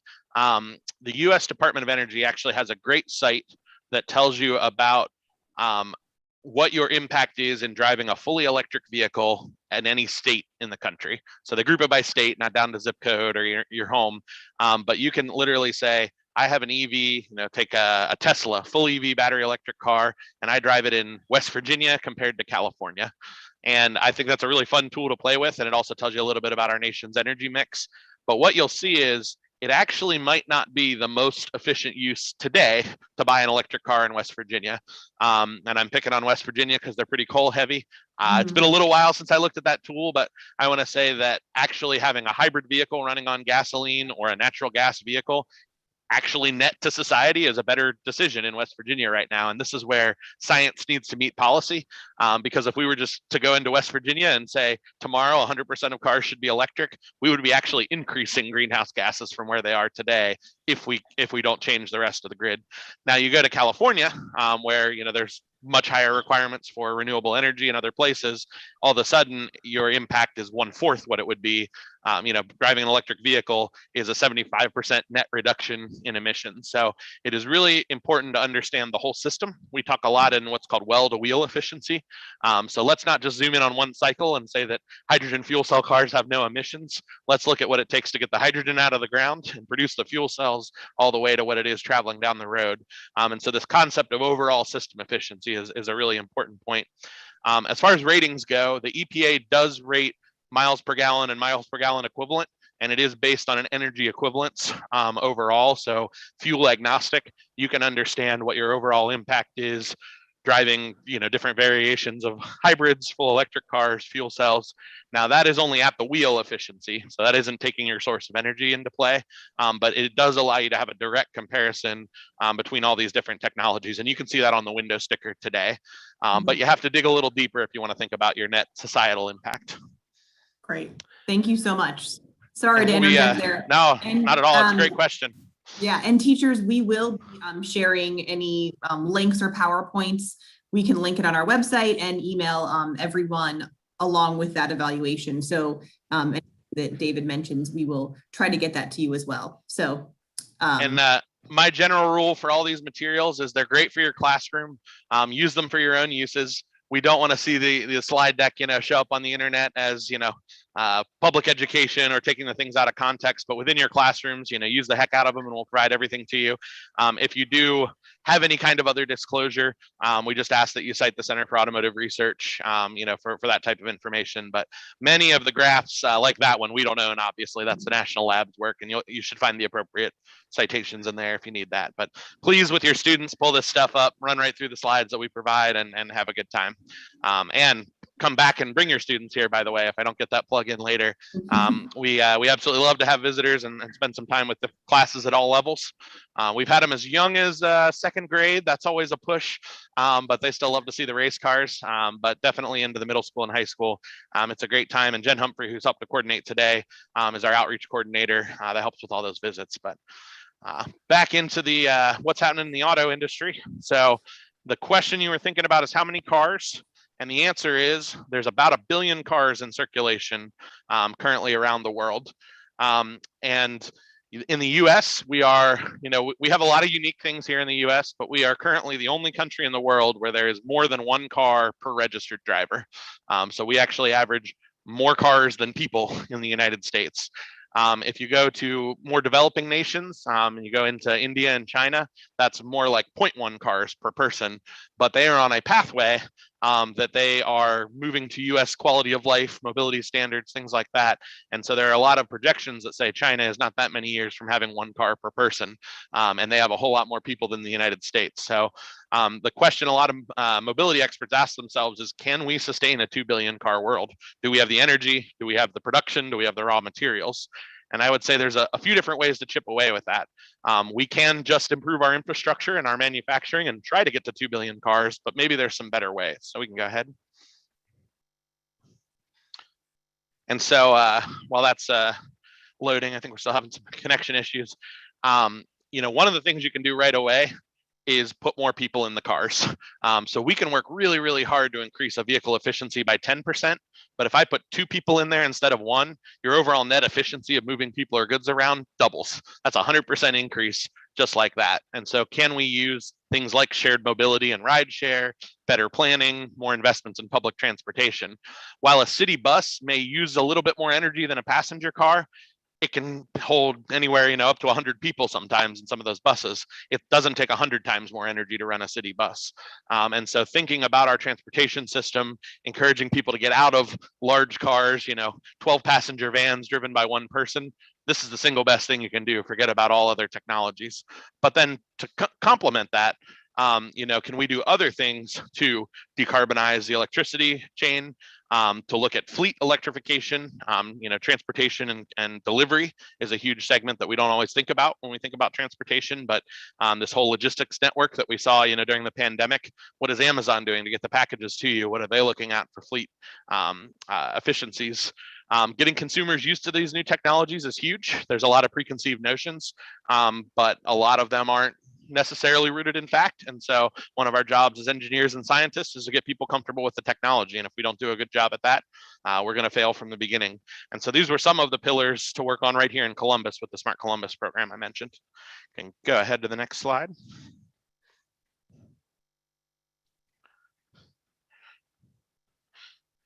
So the next, you can flip through the next 2 slides. I know they're loading a little slow, but they're just some various images of how mobility is changing. And the first is that it's multimodal. So we really do have many, many different forms of transportation. We now talk about micro or even nano mobility. So if you've been to large cities recently, you've seen the undocked scooters and bike share services. That's a way of getting around. And in fact, here in Columbus, it's become an insanely popular way of getting around, to the point that we had to put some regulations with it so that we weren't all just tripping on scooters on our lawn. But it's a really exciting case to look at different ways to solve the problem, in some ways very efficiently. All new models for moving people and goods around are coming. And then I think the second slide shows some of the various autonomous projects in the works, but automated cargo deliveries sounded like something of the future. I remember when I first heard a few years ago Amazon was going to start drone deliveries to your house. And I'm pretty into these topics, and I kind of laughed and said, yeah, right, that'll never happen. That makes no sense. It doesn't make sense for energy. All of a sudden, there's things. There's a company here in Ohio called Workhorse that has worked on a UPS delivery vehicle that launches 8 or 10 drones out of the roof, with the idea that, the vehicle comes to your neighborhood, but one driver can load the packages, hit a button, and move those all out to your door and make 10 or 12 deliveries in a matter of a minute or two, and instead of going house to house. So all kinds of new models are popping up with the new technologies we have. Go ahead.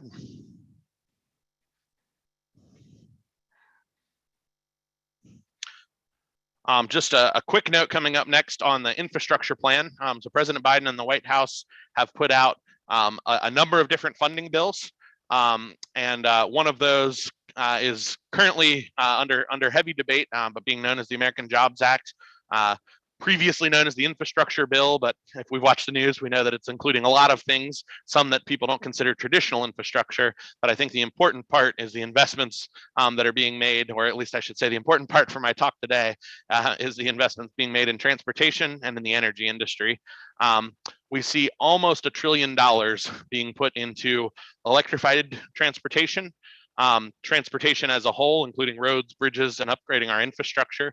Alongside those conventional, laying concrete type things, there's also a lot of investment into connected and automated vehicle readiness. So do we have the data pipelines? Do we have the sensors that we need to be able to support the up and coming world and stay competitive worldwide? And then some very important chunks on updating our energy grid. I don't know how much we'll get into it today, but our grid is very far out of date. You've probably heard that in other programs, and really operating at capacity. And we're now talking about taking that, almost a third of energy in the country and considering moving it from liquid fuels onto the grid. The grid is not ready for that. And so there are updates that we absolutely need to make. So we're following this very closely. There's a tremendous amount of R&D funding that would directly impact programs here. And so we're very excited to see the outcomes. I think there's a lot more negotiating to come. But there will be some great things coming out of that bill, regardless of the final size of it. And let's see, do we still have the slides up? I think I lost them on my screen. Perfect. So in the closing section, I just wanted to come back to a few of the projects that we're working on here in the labs, and some of these you'll be able to see today, and a few we won't, but just to give you an idea of some of our big programs, and I'll just work around the picture here. The first is that we've been named by the U.S. Department of Transportation as a low and no emissions testing center. This is a huge program, so every public transportation vehicle, largely city buses, but other things that are now being dubbed under public transportation, actually have to go through a certification process to validate the technology, to look at its efficiency and energy usage. And Ohio, there was previously only one center in the country that did that, but Ohio State just joined the program and was awarded that. And so we're actually going to have the chance to build on a number of facilities right here in Columbus to evaluate all future public transit vehicles. We're very excited about that. I won't say a lot about the next car program here because we'll see that out in the labs, but long story short, we were challenged by the U.S. Department of Energy through the Advanced Research Projects Division, ARPA-E, to increase the fuel efficiency of a car by 20% without adding any additional cost to the car. So how do we use smarts and connected technology that's already coming on new cars to really increase the fuel output, or sorry, reduce the fuel consumption? And so we'll see that out in the lab, so we won't say a lot there. An interesting trend for us is we are starting to do more and more work for the aviation industry, and actually a third of our work right now supports aviation and aerospace. What that world has come to realize is that the automotive world actually has a 20-year head start in the battery technologies, and so agencies like NASA, companies like Boeing and Airbus are funding work to grow out of the automotive sector and apply it to aerospace. And so we're working on batteries for drones, hybrid aircraft. We've even looked at fully electrified aircraft and done full designs on battery packs and electric machines for that industry. And while a fully electric aircraft maybe doesn't make 100% sense today, just like in the automotive industry, hybridized aircraft that have more and more electrification with them allow for some huge energy savings overall. So we're very excited about that. We also work on a number of adjacent topics. One is cybersecurity. So my feeling is cybersecurity and data analytics are sort of a future program that you're going to see in every educational path. I know when my parents were in school, you probably had some of your first typing classes and things like that. By the time I got there, there was precisely one class in high school called computing, where you learned how to type and maybe a little bit of programming.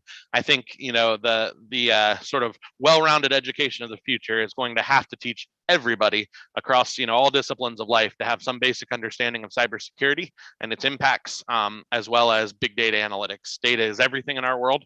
There's some variations on this stat, but suffice to say, the data created in the last 2 years is more data than we've had in all of human history before that. And that is happening every year now. And we're on a path to the point that every year we will make more data than all of human history before that period. So what the heck we do with this data, how we use it to our advantage to make our systems more efficient, to make our life simpler, to improve safety is a big question. And no matter what industry you're working in, you're going to have to understand the basics of those tools and tactics. So we work very closely with our Cyber Institute and our Translational Data Analytics Institute to apply those types of thinking to automotive and mobility. And then I think we'll capture those next few on the last slide here. This is just a snapshot of all the partners across campus working on this. So I come to you from the Center for Automotive Research today, but there are an equal number of exciting centers working all adjacent to these topics that we partner with to answer big societal questions. Go ahead. In addition to internal partners here at the university, we have a number of regional partners, work closely with CODA on the bus deployments here in Columbus and the city of Columbus, with Drive Ohio at the state level, and of course the federal agencies. But one group I wanted to take a little bit of dive into, if you go to the next slide, is the Transportation Research Center. So this is an asset in Marysville, Ohio, about 45 minutes from main campus. And what we have is the largest independent proving ground in the nation to test automotive and mobility technologies. Almost 5,000 acres at TRC with every type of test track that you can imagine. And this was actually started by the state of Ohio and is now managed by Ohio State University. It's operated day to day by a private group called TRC Inc. And so this track that you see here is a 7-mile oval that represents a highway, and within it is every type of testing you can imagine. This area in kind of dark black to the left of the screen is a brand new facility we just opened called the Smart Center, and this is the largest test track in the country dedicated to automated and connected vehicle research. So if we go to the next slide, we can go one more. So the Smart Center simulates a smart city. The entire area is covered by connected vehicle technologies, so things like CV2X and DSRC communications with the cars, smart traffic lights that communicate with the vehicles, and all types of infrastructure that allow us to test a city of the future. Go ahead, one more slide. We can see here is that large intersection, so 6 lanes by 6 lanes. I'll give you an example of the type of work we can do here that you wouldn't want to do out on the roads. This is designed for heavy duty vehicles, so think 80,000 pound semi or transit bus. We can approach at 80 miles an hour coming up to an intersection and see if we tell the car the light's going red and you need to stop, do we actually do that on time? Not the kind of thing you want to do out on the public roads for the first time. And what you see in that picture is actually called a soft car. So it has all the signatures of a regular car. So it looks to radar or laser or cameras like a real car. But if we hit it, it's a foam car on an autonomous platform. So you can smash it with a semi truck. And we've definitely tried that once or twice. And no harm, no foul, just a little bit of setup time. And so this is kind of one of the important stages, as we head out of the simulation world to physical validation, we can have whole networks of autonomous vehicles operating in a city under complete control for testing. So really cool facility to have here in Ohio, and definitely great to be linked to Ohio State and be able to work there. Go ahead. And then the last thing I wanted to say today was just a few words about our student projects. So we're going to see these out back. So I'm not going to spend a ton of time on the slides, but we have a really cool volunteer program for students to get involved in all kinds of different competition teams. And you see sort of all of them there together. A few of them are out traveling. In fact, 2 are at competition right now. So if you go forward a slide, these are some of the projects we won't see today. First is the Buckeye Current. So this bike isn't here right now, but we have for many years participated in electric motorcycle racing, and they have raced at venues all over the world, done land speed records, done top speed trials, and then had very successful events at the Isle of Man, as well as the Pikes Peak International Hill Climb. And in fact, in 2017, they won the Pikes Peak Hill Climb for electric bikes. And go ahead. The Buckeye Bullet you will see, but it doesn't have all the body work and everything on. So we'll talk more about the Bullet out back, but I wanted you to see a shot of that out on the salt flats. So this is the world's fastest electric vehicle, was designed and built right here at Ohio State by students.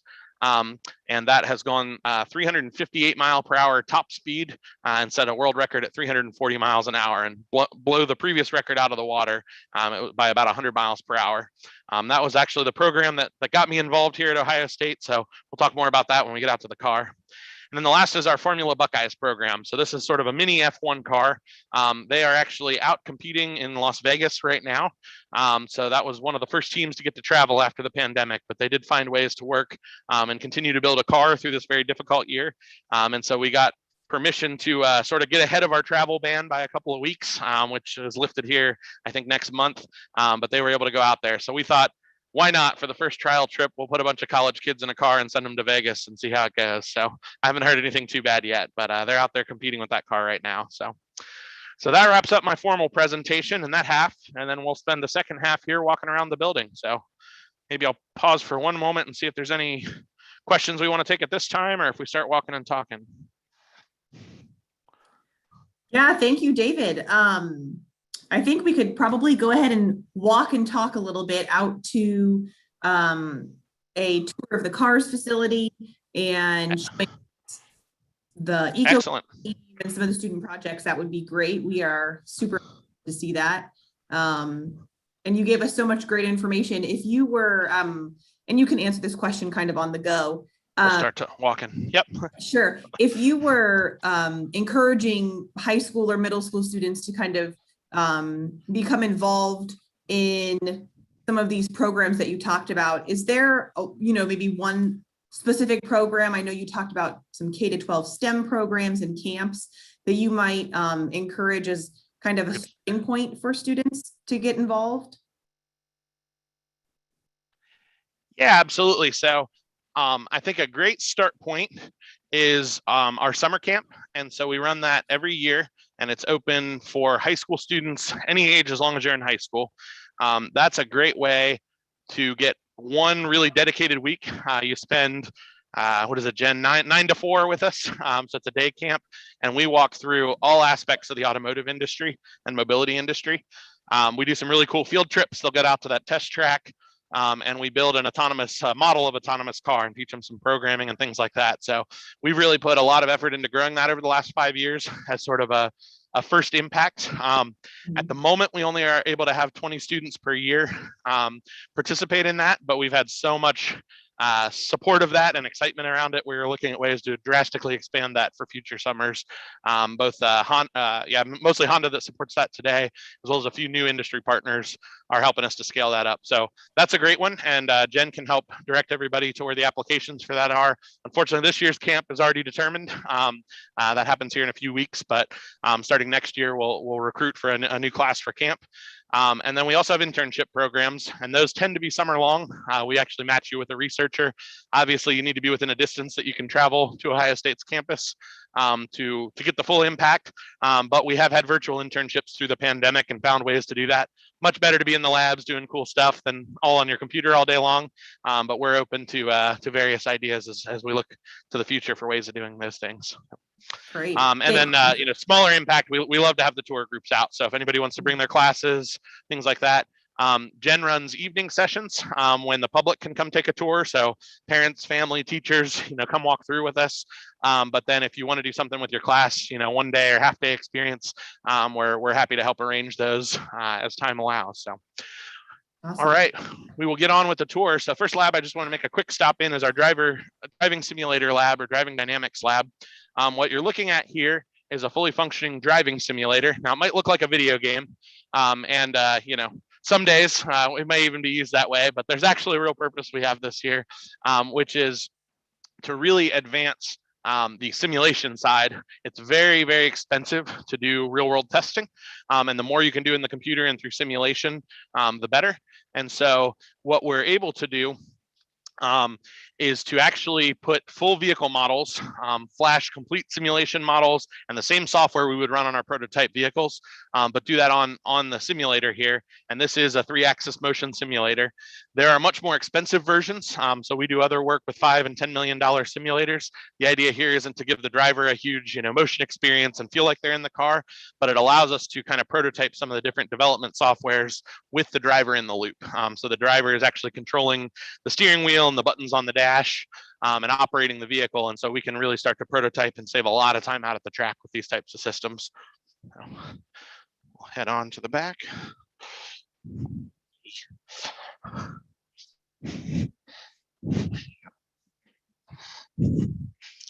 We have a little bit of a walk here, and then we'll be in labs back to back to back after that.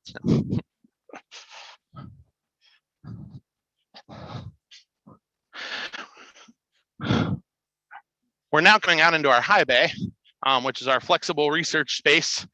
So basically various garage spaces.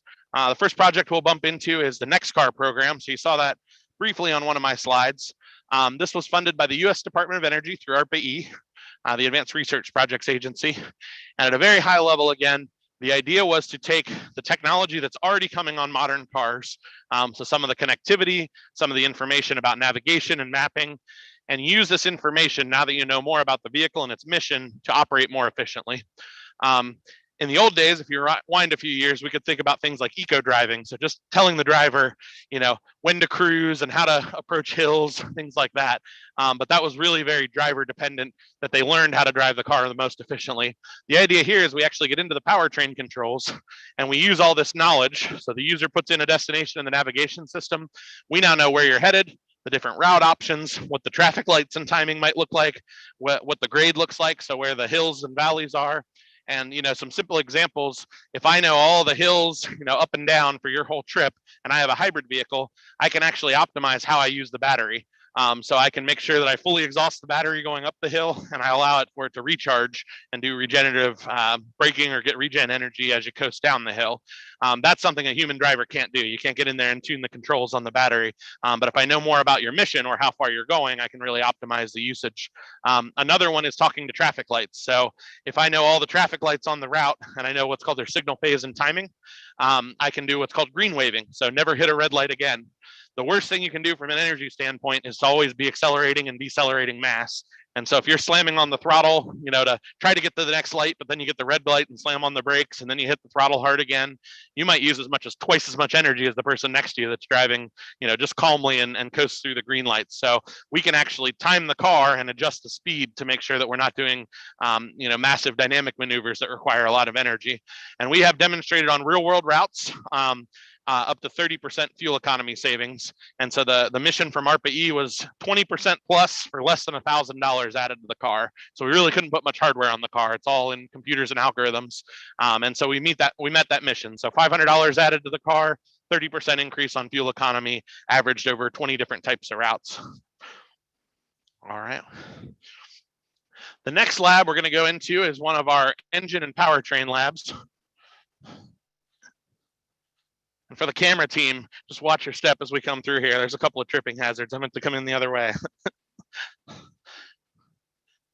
if we take a look at this big blue box in the center of the room, so this is called a dynamometer.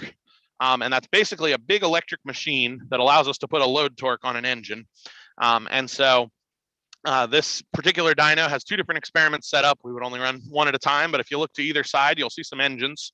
And what we can do is we know a couple of parameters about the vehicle, things about its weight, and maybe its aerodynamic drag.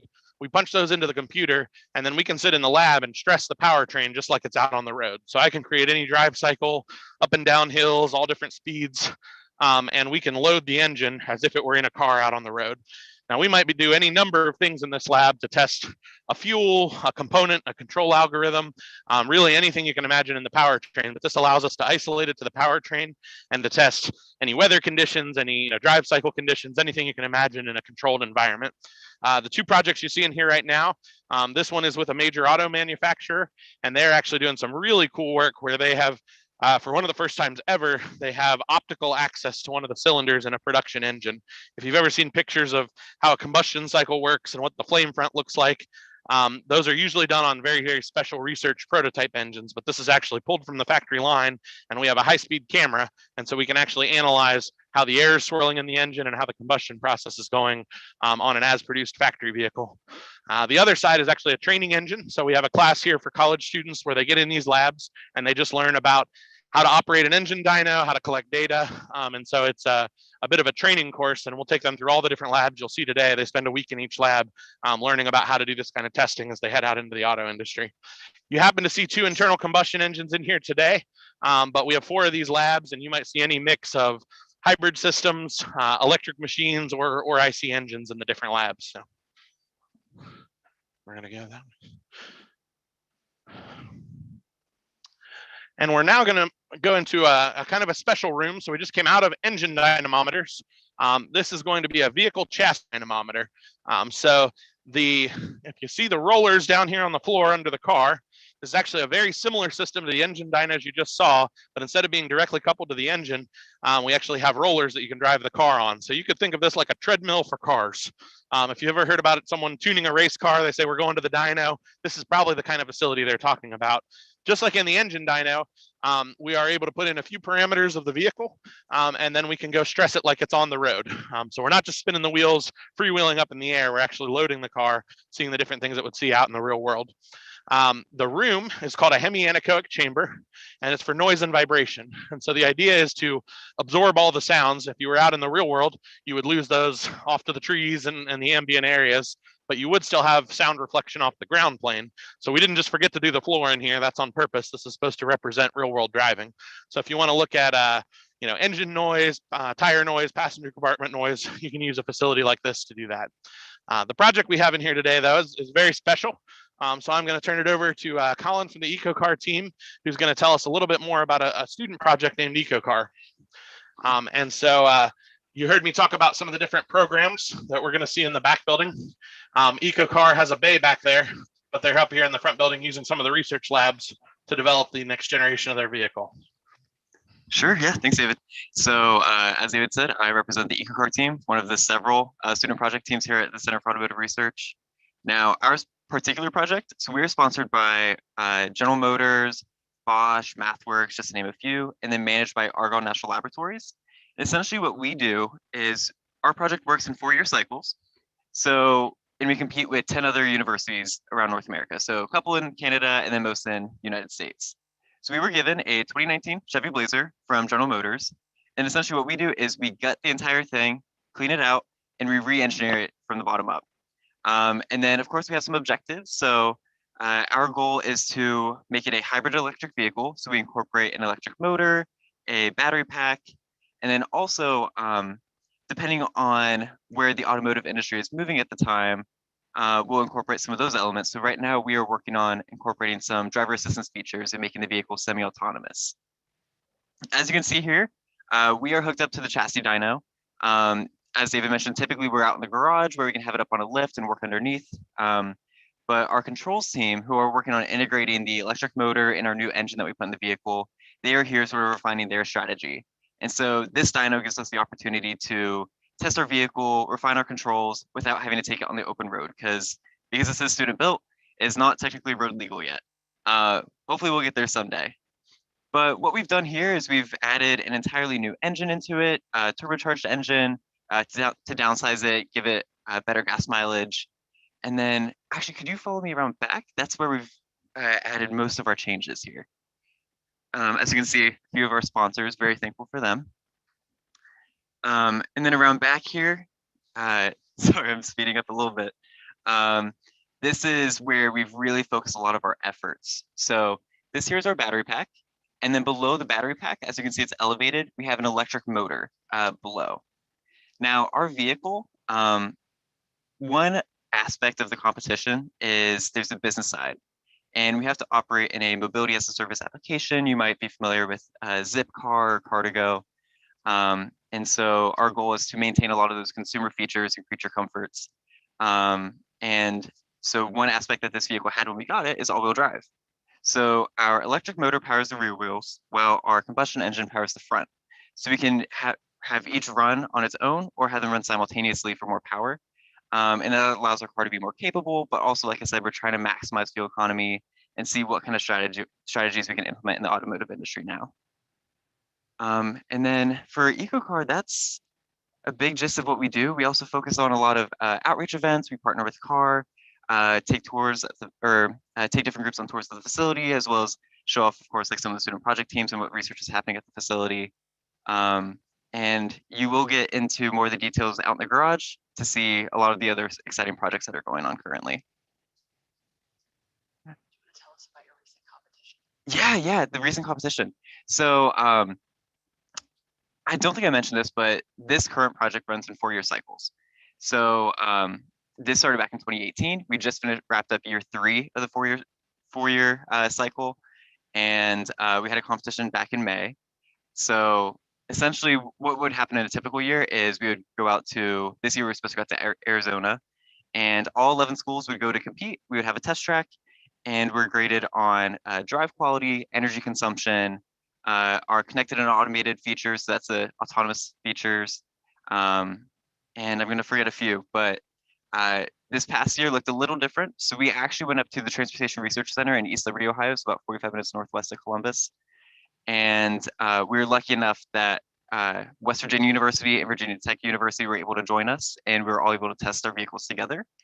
And then the week prior to testing, we also put on different technical presentations to show up or highlight the technical aspects, such as like what our implementations look like, what our architecture looks like, as well as the business side, so like project management and communications.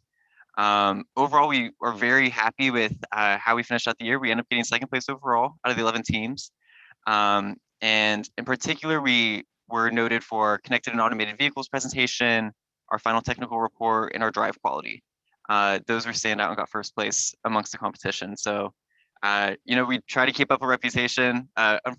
Unfortunately, the years before us have all done outstanding.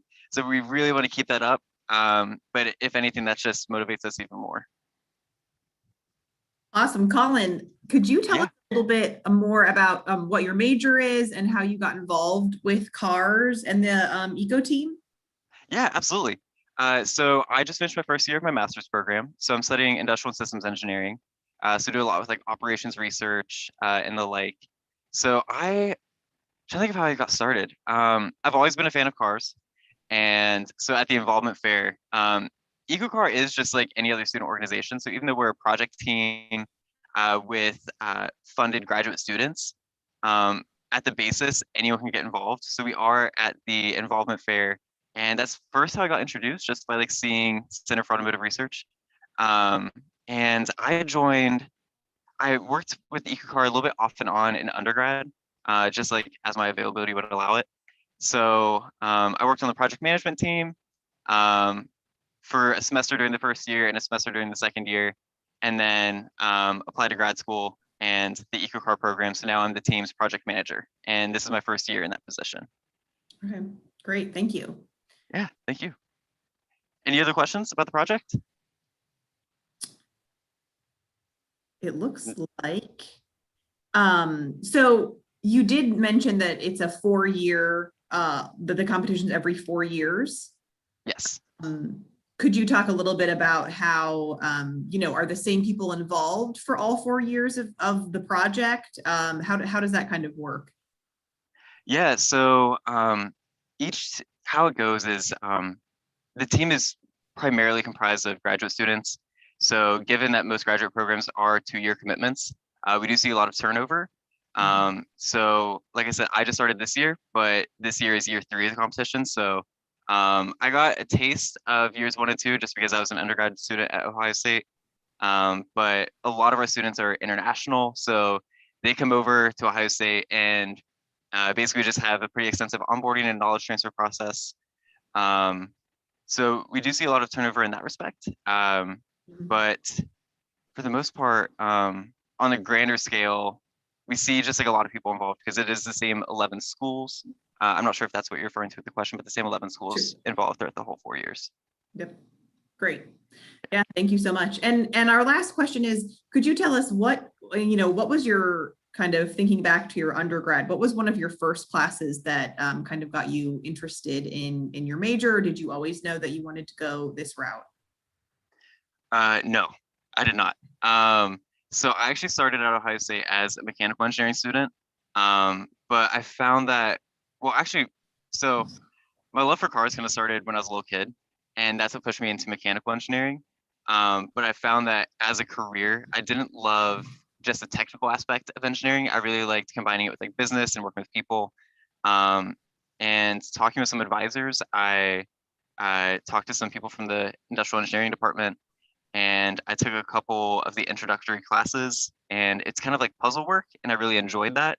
But then also a lot of industrial engineers tend to go to like the business side of engineering, get that high level overview of everything, and that's something I really appreciate. So my role on the team as a project manager, I don't really get into the nitty gritty. I could tell you from a high level, but I really appreciate getting an understanding of like what each team is doing and how the project as a whole is coming together. Right, great, thank you. And final question, it could be for Colin or David, you could probably both speak to this. Julie would like to know, can you give us an idea of future technologies that we may be seeing in the next 5 to 10 years? I have a response to that. Yeah. So one thing that is going to be a huge focus for us in the next year, so year 4, which is our final year of this iteration, so this Blazer, it's called V2X technologies or communications. So V2X basically just means vehicle to anything. And so it's all about a smart infrastructure. So we have a radio on the top of the car. You might see it looks like a white shark fin kind of, but ideally that would communicate to smart street lights. And the thought is that if a street light could tell us, hey, I'm about to turn red, we can go ahead and kill the engine and save some fuel. Or if we're coasting up to a red light and the street light communicates, hey, we're about to turn green, rather than coming to a complete stop and having to start the vehicle all up again, we can go ahead and just let it coast through. So it's all about establishing a smart infrastructure and having vehicles communicate to each other, as well as any other, I keep using the word infrastructure, but anything that you can think of on the roads. Oh, that's incredible. That's really cool. Yeah. Awesome. Yeah. Well, are there any other projects? It looks like we've answered all of our teacher questions. Are there any other projects, David, that you have to show us or discuss? All righty. Well, we do have a couple more things. I think we still have till about 12 o'clock. Is that right? All right. Yeah. We'll use every minute. We're gonna take every minute of your attention. But so first of all, thank you very much, Colin. Perfect queue up answer. He didn't even hear the beginning first section. What were we talking about? Using connected vehicles to get more fuel efficient, and the impact of data out there. I love the street like an example. That's perfect. We didn't even head that route. I was talking more about what the vehicle could do, but when you start to communicate with the infrastructure, absolutely. We will now know, we already on campus have access to where people are based on whether their phones are connected, and we can actually morph how people move around campus just by looking at the Wi-Fi data. It doesn't capture everybody, but the vast majority of users have a cell phone in their pocket, and we know every tower that you hit. So we can think about how people live their day, really without being intrusive or them even knowing. Brings up all those questions we talked about data privacy and things like that. But how powerful is that to know, do we even need to have the heater air conditioning on right now if there's no one in the building? 5 years ago, we could have never known that, but now we have a really good idea. And so there's really more connection than ever between the vehicles, how people are moving around, the energy infrastructure, smart buildings, smart corridors with the cars. It's really starting to be all one central theme that needs to work together, but has amazing potential. So excellent answer to that question. But you were very humble, as you should be, but allow me to brag a little bit more on your behalf. So the EcoCar team here has been in existence for more than 25 years. So those 4-year cycles that they were talking about, we've been around the block many times. We used to be pretty good, we'd always do okay, but the last 10 years, this team has really built a powerhouse. And it's kind of a parallel to a top performing athletic team.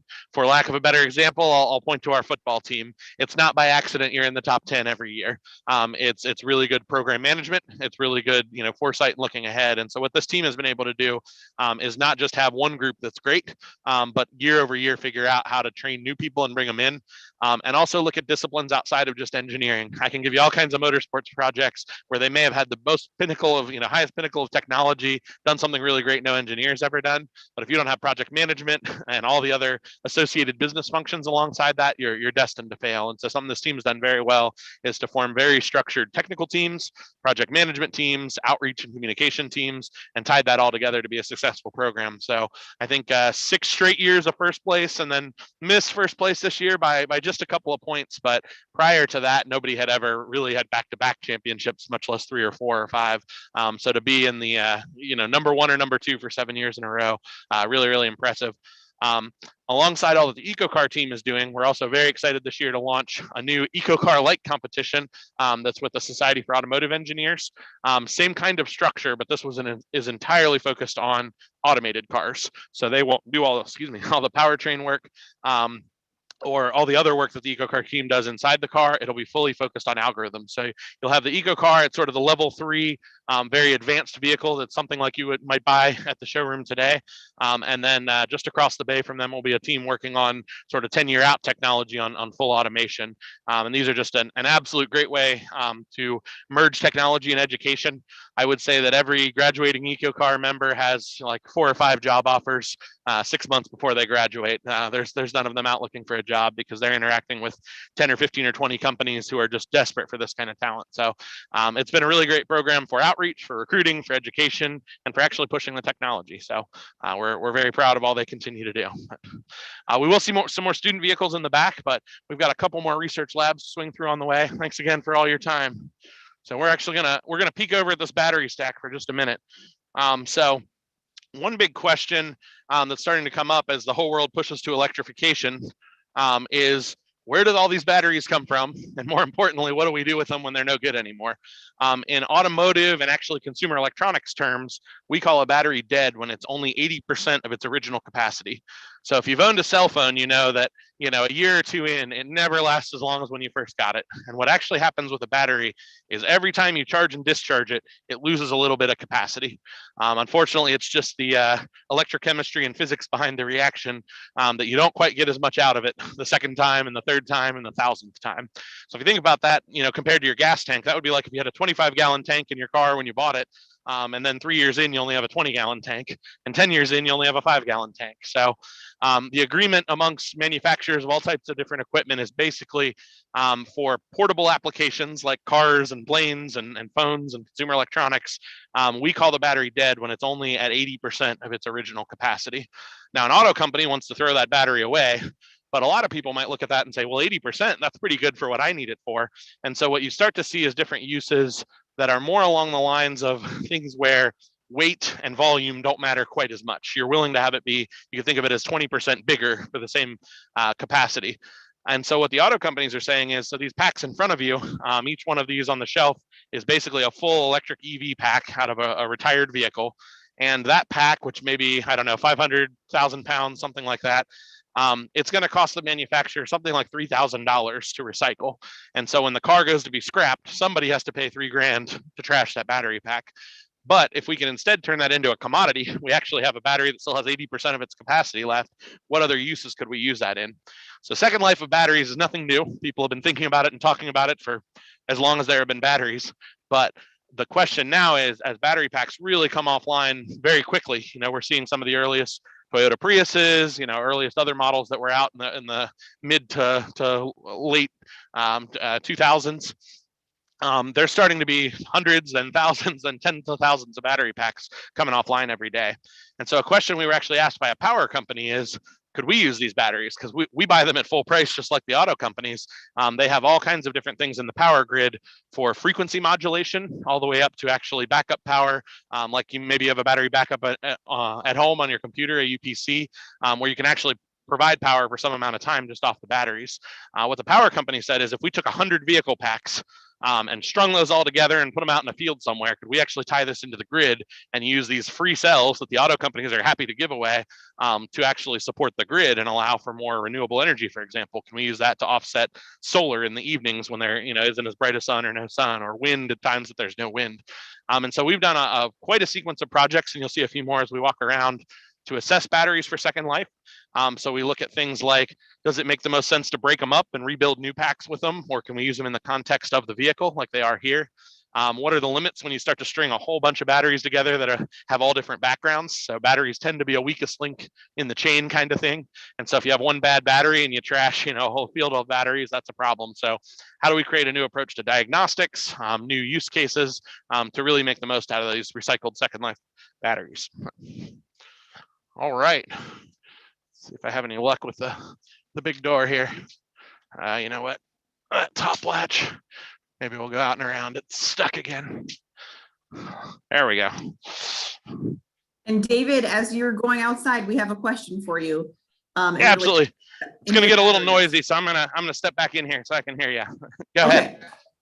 So Chris wants to know, do you recommend charging EV batteries to the full 100% charge or the 80% capacity that dealers encourage, and what's the impact on residential EV car usage? Yeah, it's a great question. I'll give you a short answer, and that is I would go with, I would let the computers on board do their thing. You're going to see more and more of that kind of smart control. I happen to have an iPhone, not an endorsement for Apple. It's just the one I picked. But as an Apple user, I can tell you a few years ago now, we started getting the thing where it only charges 80% when you plug it in, and it says it'll finish by morning, but you can turn that off. You're going to see more and more of that with the EVs. And in fact, it's already happening in the background and you don't know it. Batteries have, any advanced battery, so any lithium system has to have computer control. You can't just hook into a battery and charge and discharge it, or it will absolutely catch on fire. Even with good battery control, you can ask, Sony and their laptops a while back, or Samsung and the phones that were completely banned from planes because of small glitches in software that unfortunately, locked up and the thing caught fire. So you have to have good computer control on batteries. There's a thing called a battery management system, and we're actually about to go to a lab where we will see where those are developed. But there's a lot of inherent controls about different current limits, different temperature limits, and usage limits. And one of those is going to be to maximize life. You may someday see some options for the user to say, I want to maximize performance, or maximize efficiency. But probably that's all built in the background. And to my knowledge, nobody's really saying you need to go out and unplug your car when it gets to 80%. You're probably going to see some settings that say, hey, I'd like to treat my car nicely and make it last longer. You know, I want to have that 80% mode, just like you're having on your phone. But every chemistry has different tolerances for state of charge and how it likes to sit at different state of charge.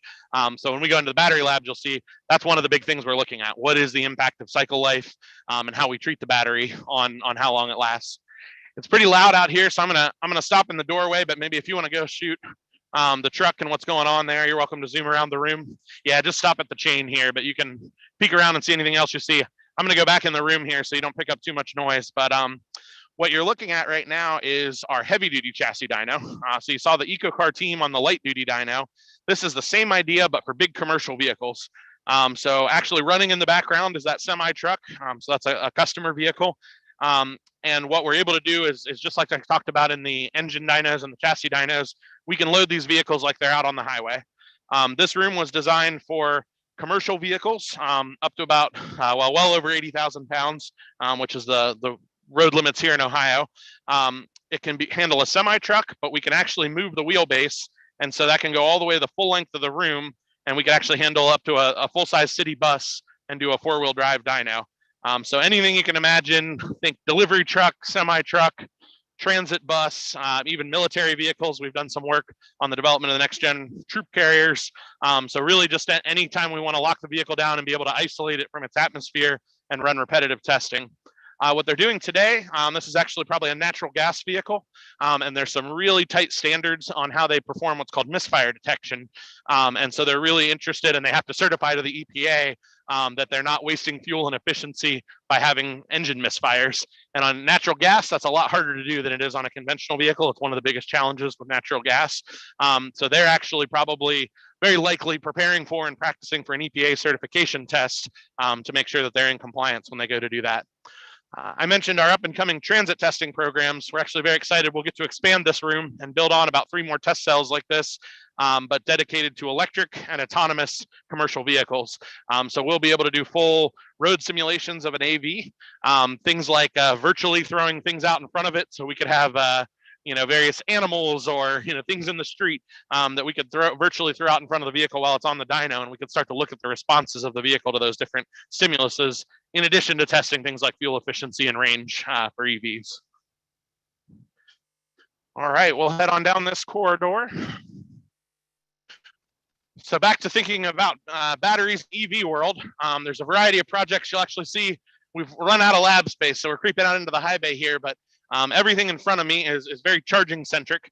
We're doing a lot of work with the smart grid. So I mentioned in the last room some of the different impacts of a connected system. So when the grid knows the demand's coming ahead of time, you can really have a lot of efficiency improvements. If I know when people are going to charge cars and where they're driving, what the whole network's doing, you can really start to optimize. We do a variety of work in deployment of chargers. One thing that I want to get across is, there's a lot of talk about faster and faster EV charging as the solution. We need to get it to the point where, it's just like a gasoline stop and you can completely refill your electric vehicle in a matter of minutes. And that's definitely one goal and one possibility. But the challenge you have to think about, the current push is to get to 500 kilowatt chargers. So that's half a megawatt, if you think in those terms. And that's one vehicle consuming half a megawatt.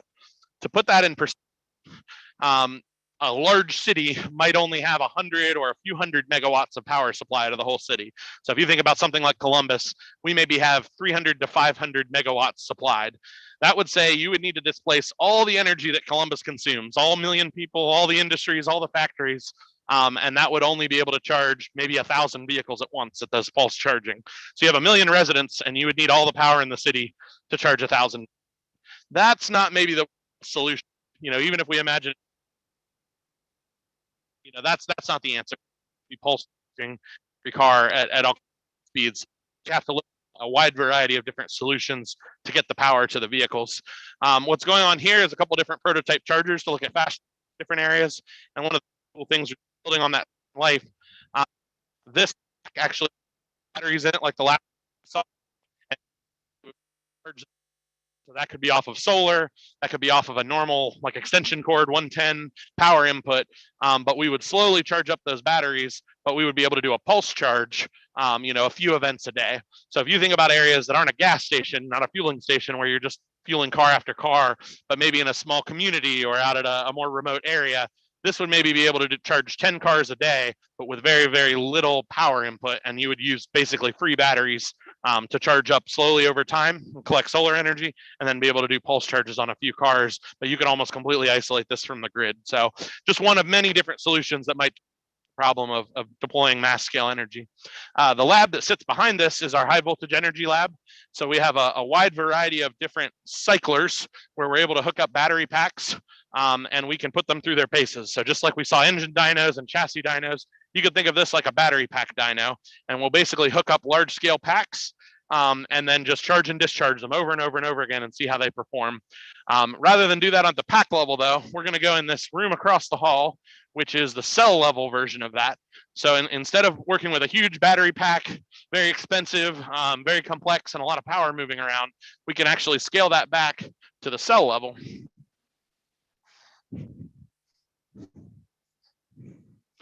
So as we come in here, this lab is entirely dedicated to cycling battery cells, and you'll see a wide variety of different types of cells and equipment for testing batteries.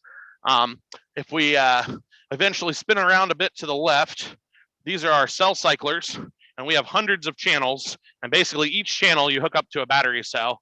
Now in many tests, we care a lot about temperature. The temperature really affects the performance of the battery. So what the batteries are actually in these enclosures. These are called Peltier junctions, and that's an electrothermal device. So we can give it an electrical current and heat and cool it. Sometimes we need to hold precise temperatures. So this big stack down here is clamped between two Peltier junctions in aluminum with some thermal mass, and we can really, really tightly hold the temperature so that as we stress the battery, we know it was under precise conditions. When we start to have things larger and larger that can't be handled with those Peltier junctions, we move over to these big environmental chambers. And so these can control temperature and humidity from extremely cold to extremely warm. I think something like negative 200 C all the way up to 400 or 500 C. So giant temperature swings that we can stress the batteries. And you see vastly different performance at those temperatures. And actually, I think there's some data up on the screen. So you can see we're basically collecting the voltage and the current. We're calculating how much power went through the battery and monitoring its responses, which is basically a voltage response, which is probably the red line there. So you're probably seeing a discharge from fully charged to fully discharged, and then the temperature. Now, if we just want to look at the performance of a battery, we might be able to do those tests in a day. So we could cycle it, charge and discharge it, and see what it does. And we could tell you very quickly how it's going to perform scaled up in a module or a pack or a whole car. But when you want to care about aging and life, that actually starts to take a long time. Batteries used to last maybe 500 or 1,000 cycles. Good batteries are pushing towards 5,000 or even 10,000 cycles. And if you want to go through a full multi-hour charge cycle 10,000 times, there aren't a lot of ways to shortcut it other than just time.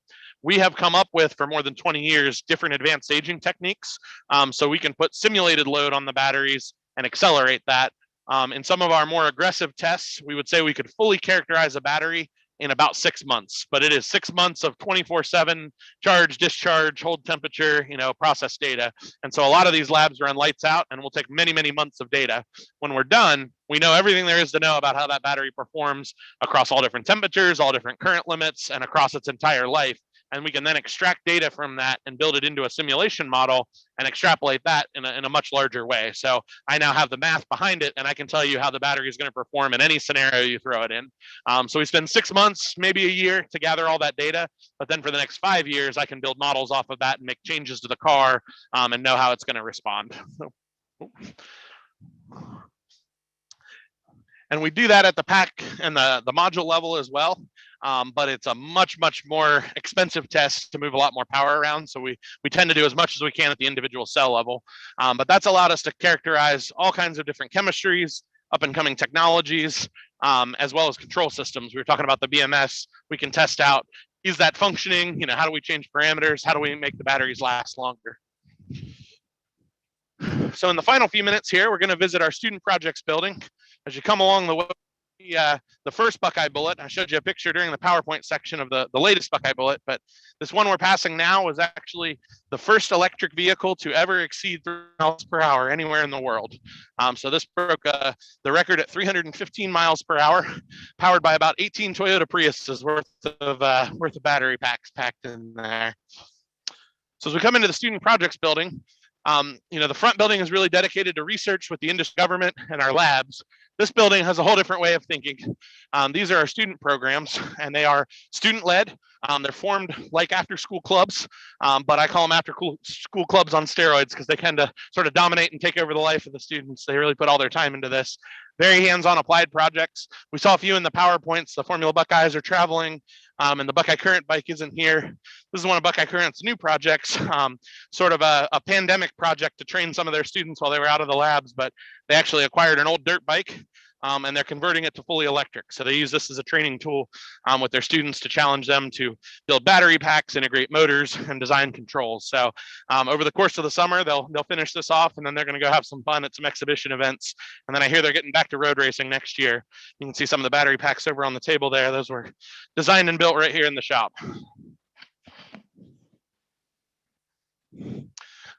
So the empty bays as we walk through is the EcoCars work bay and the Formula work bay. Off to my left is our super mileage project.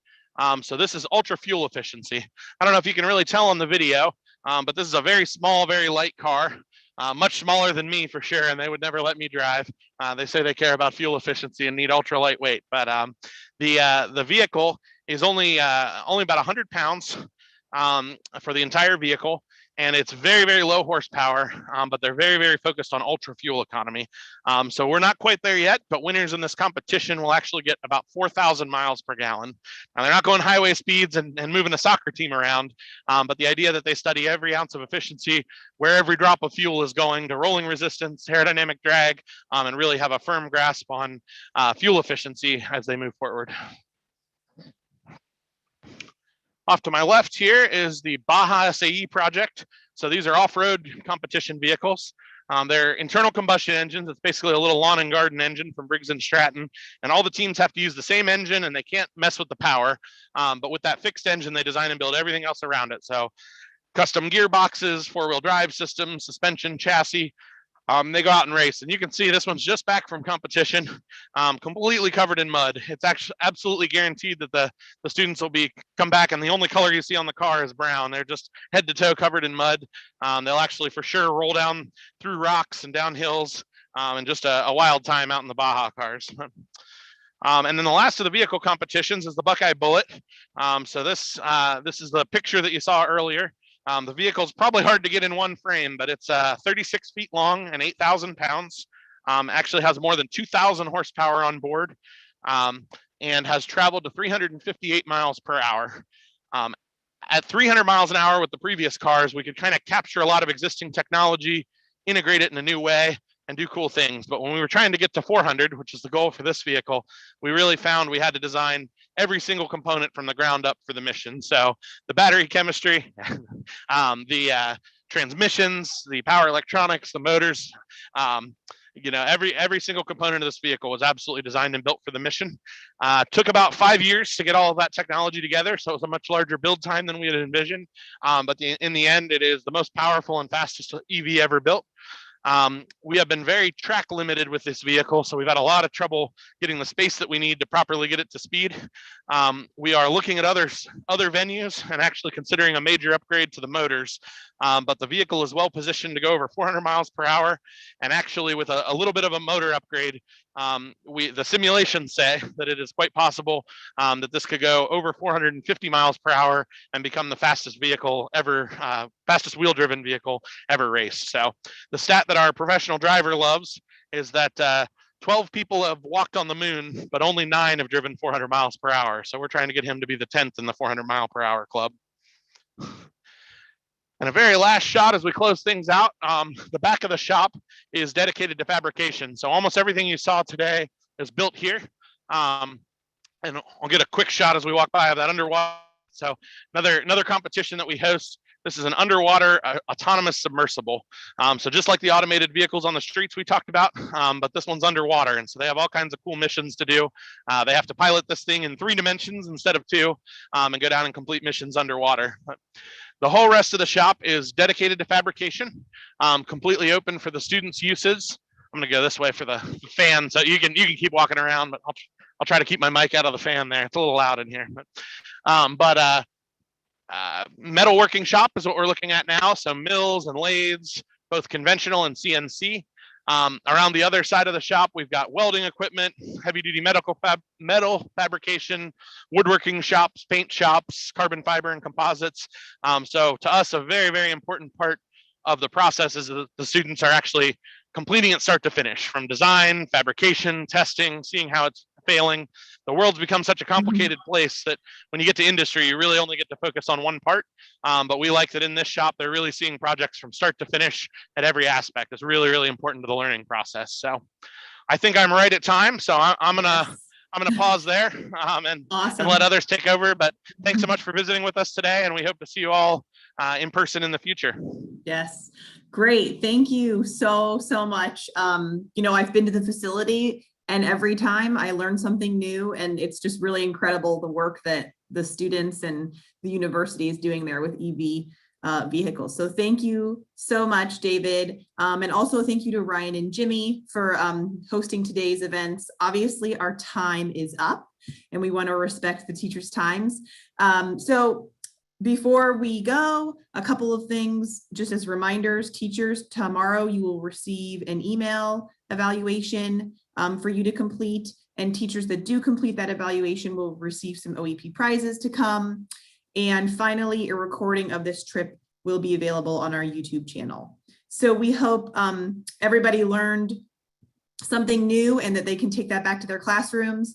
And again, thank you to all of our hosts for helping out with today's event. Thanks again, everybody, and have a great day.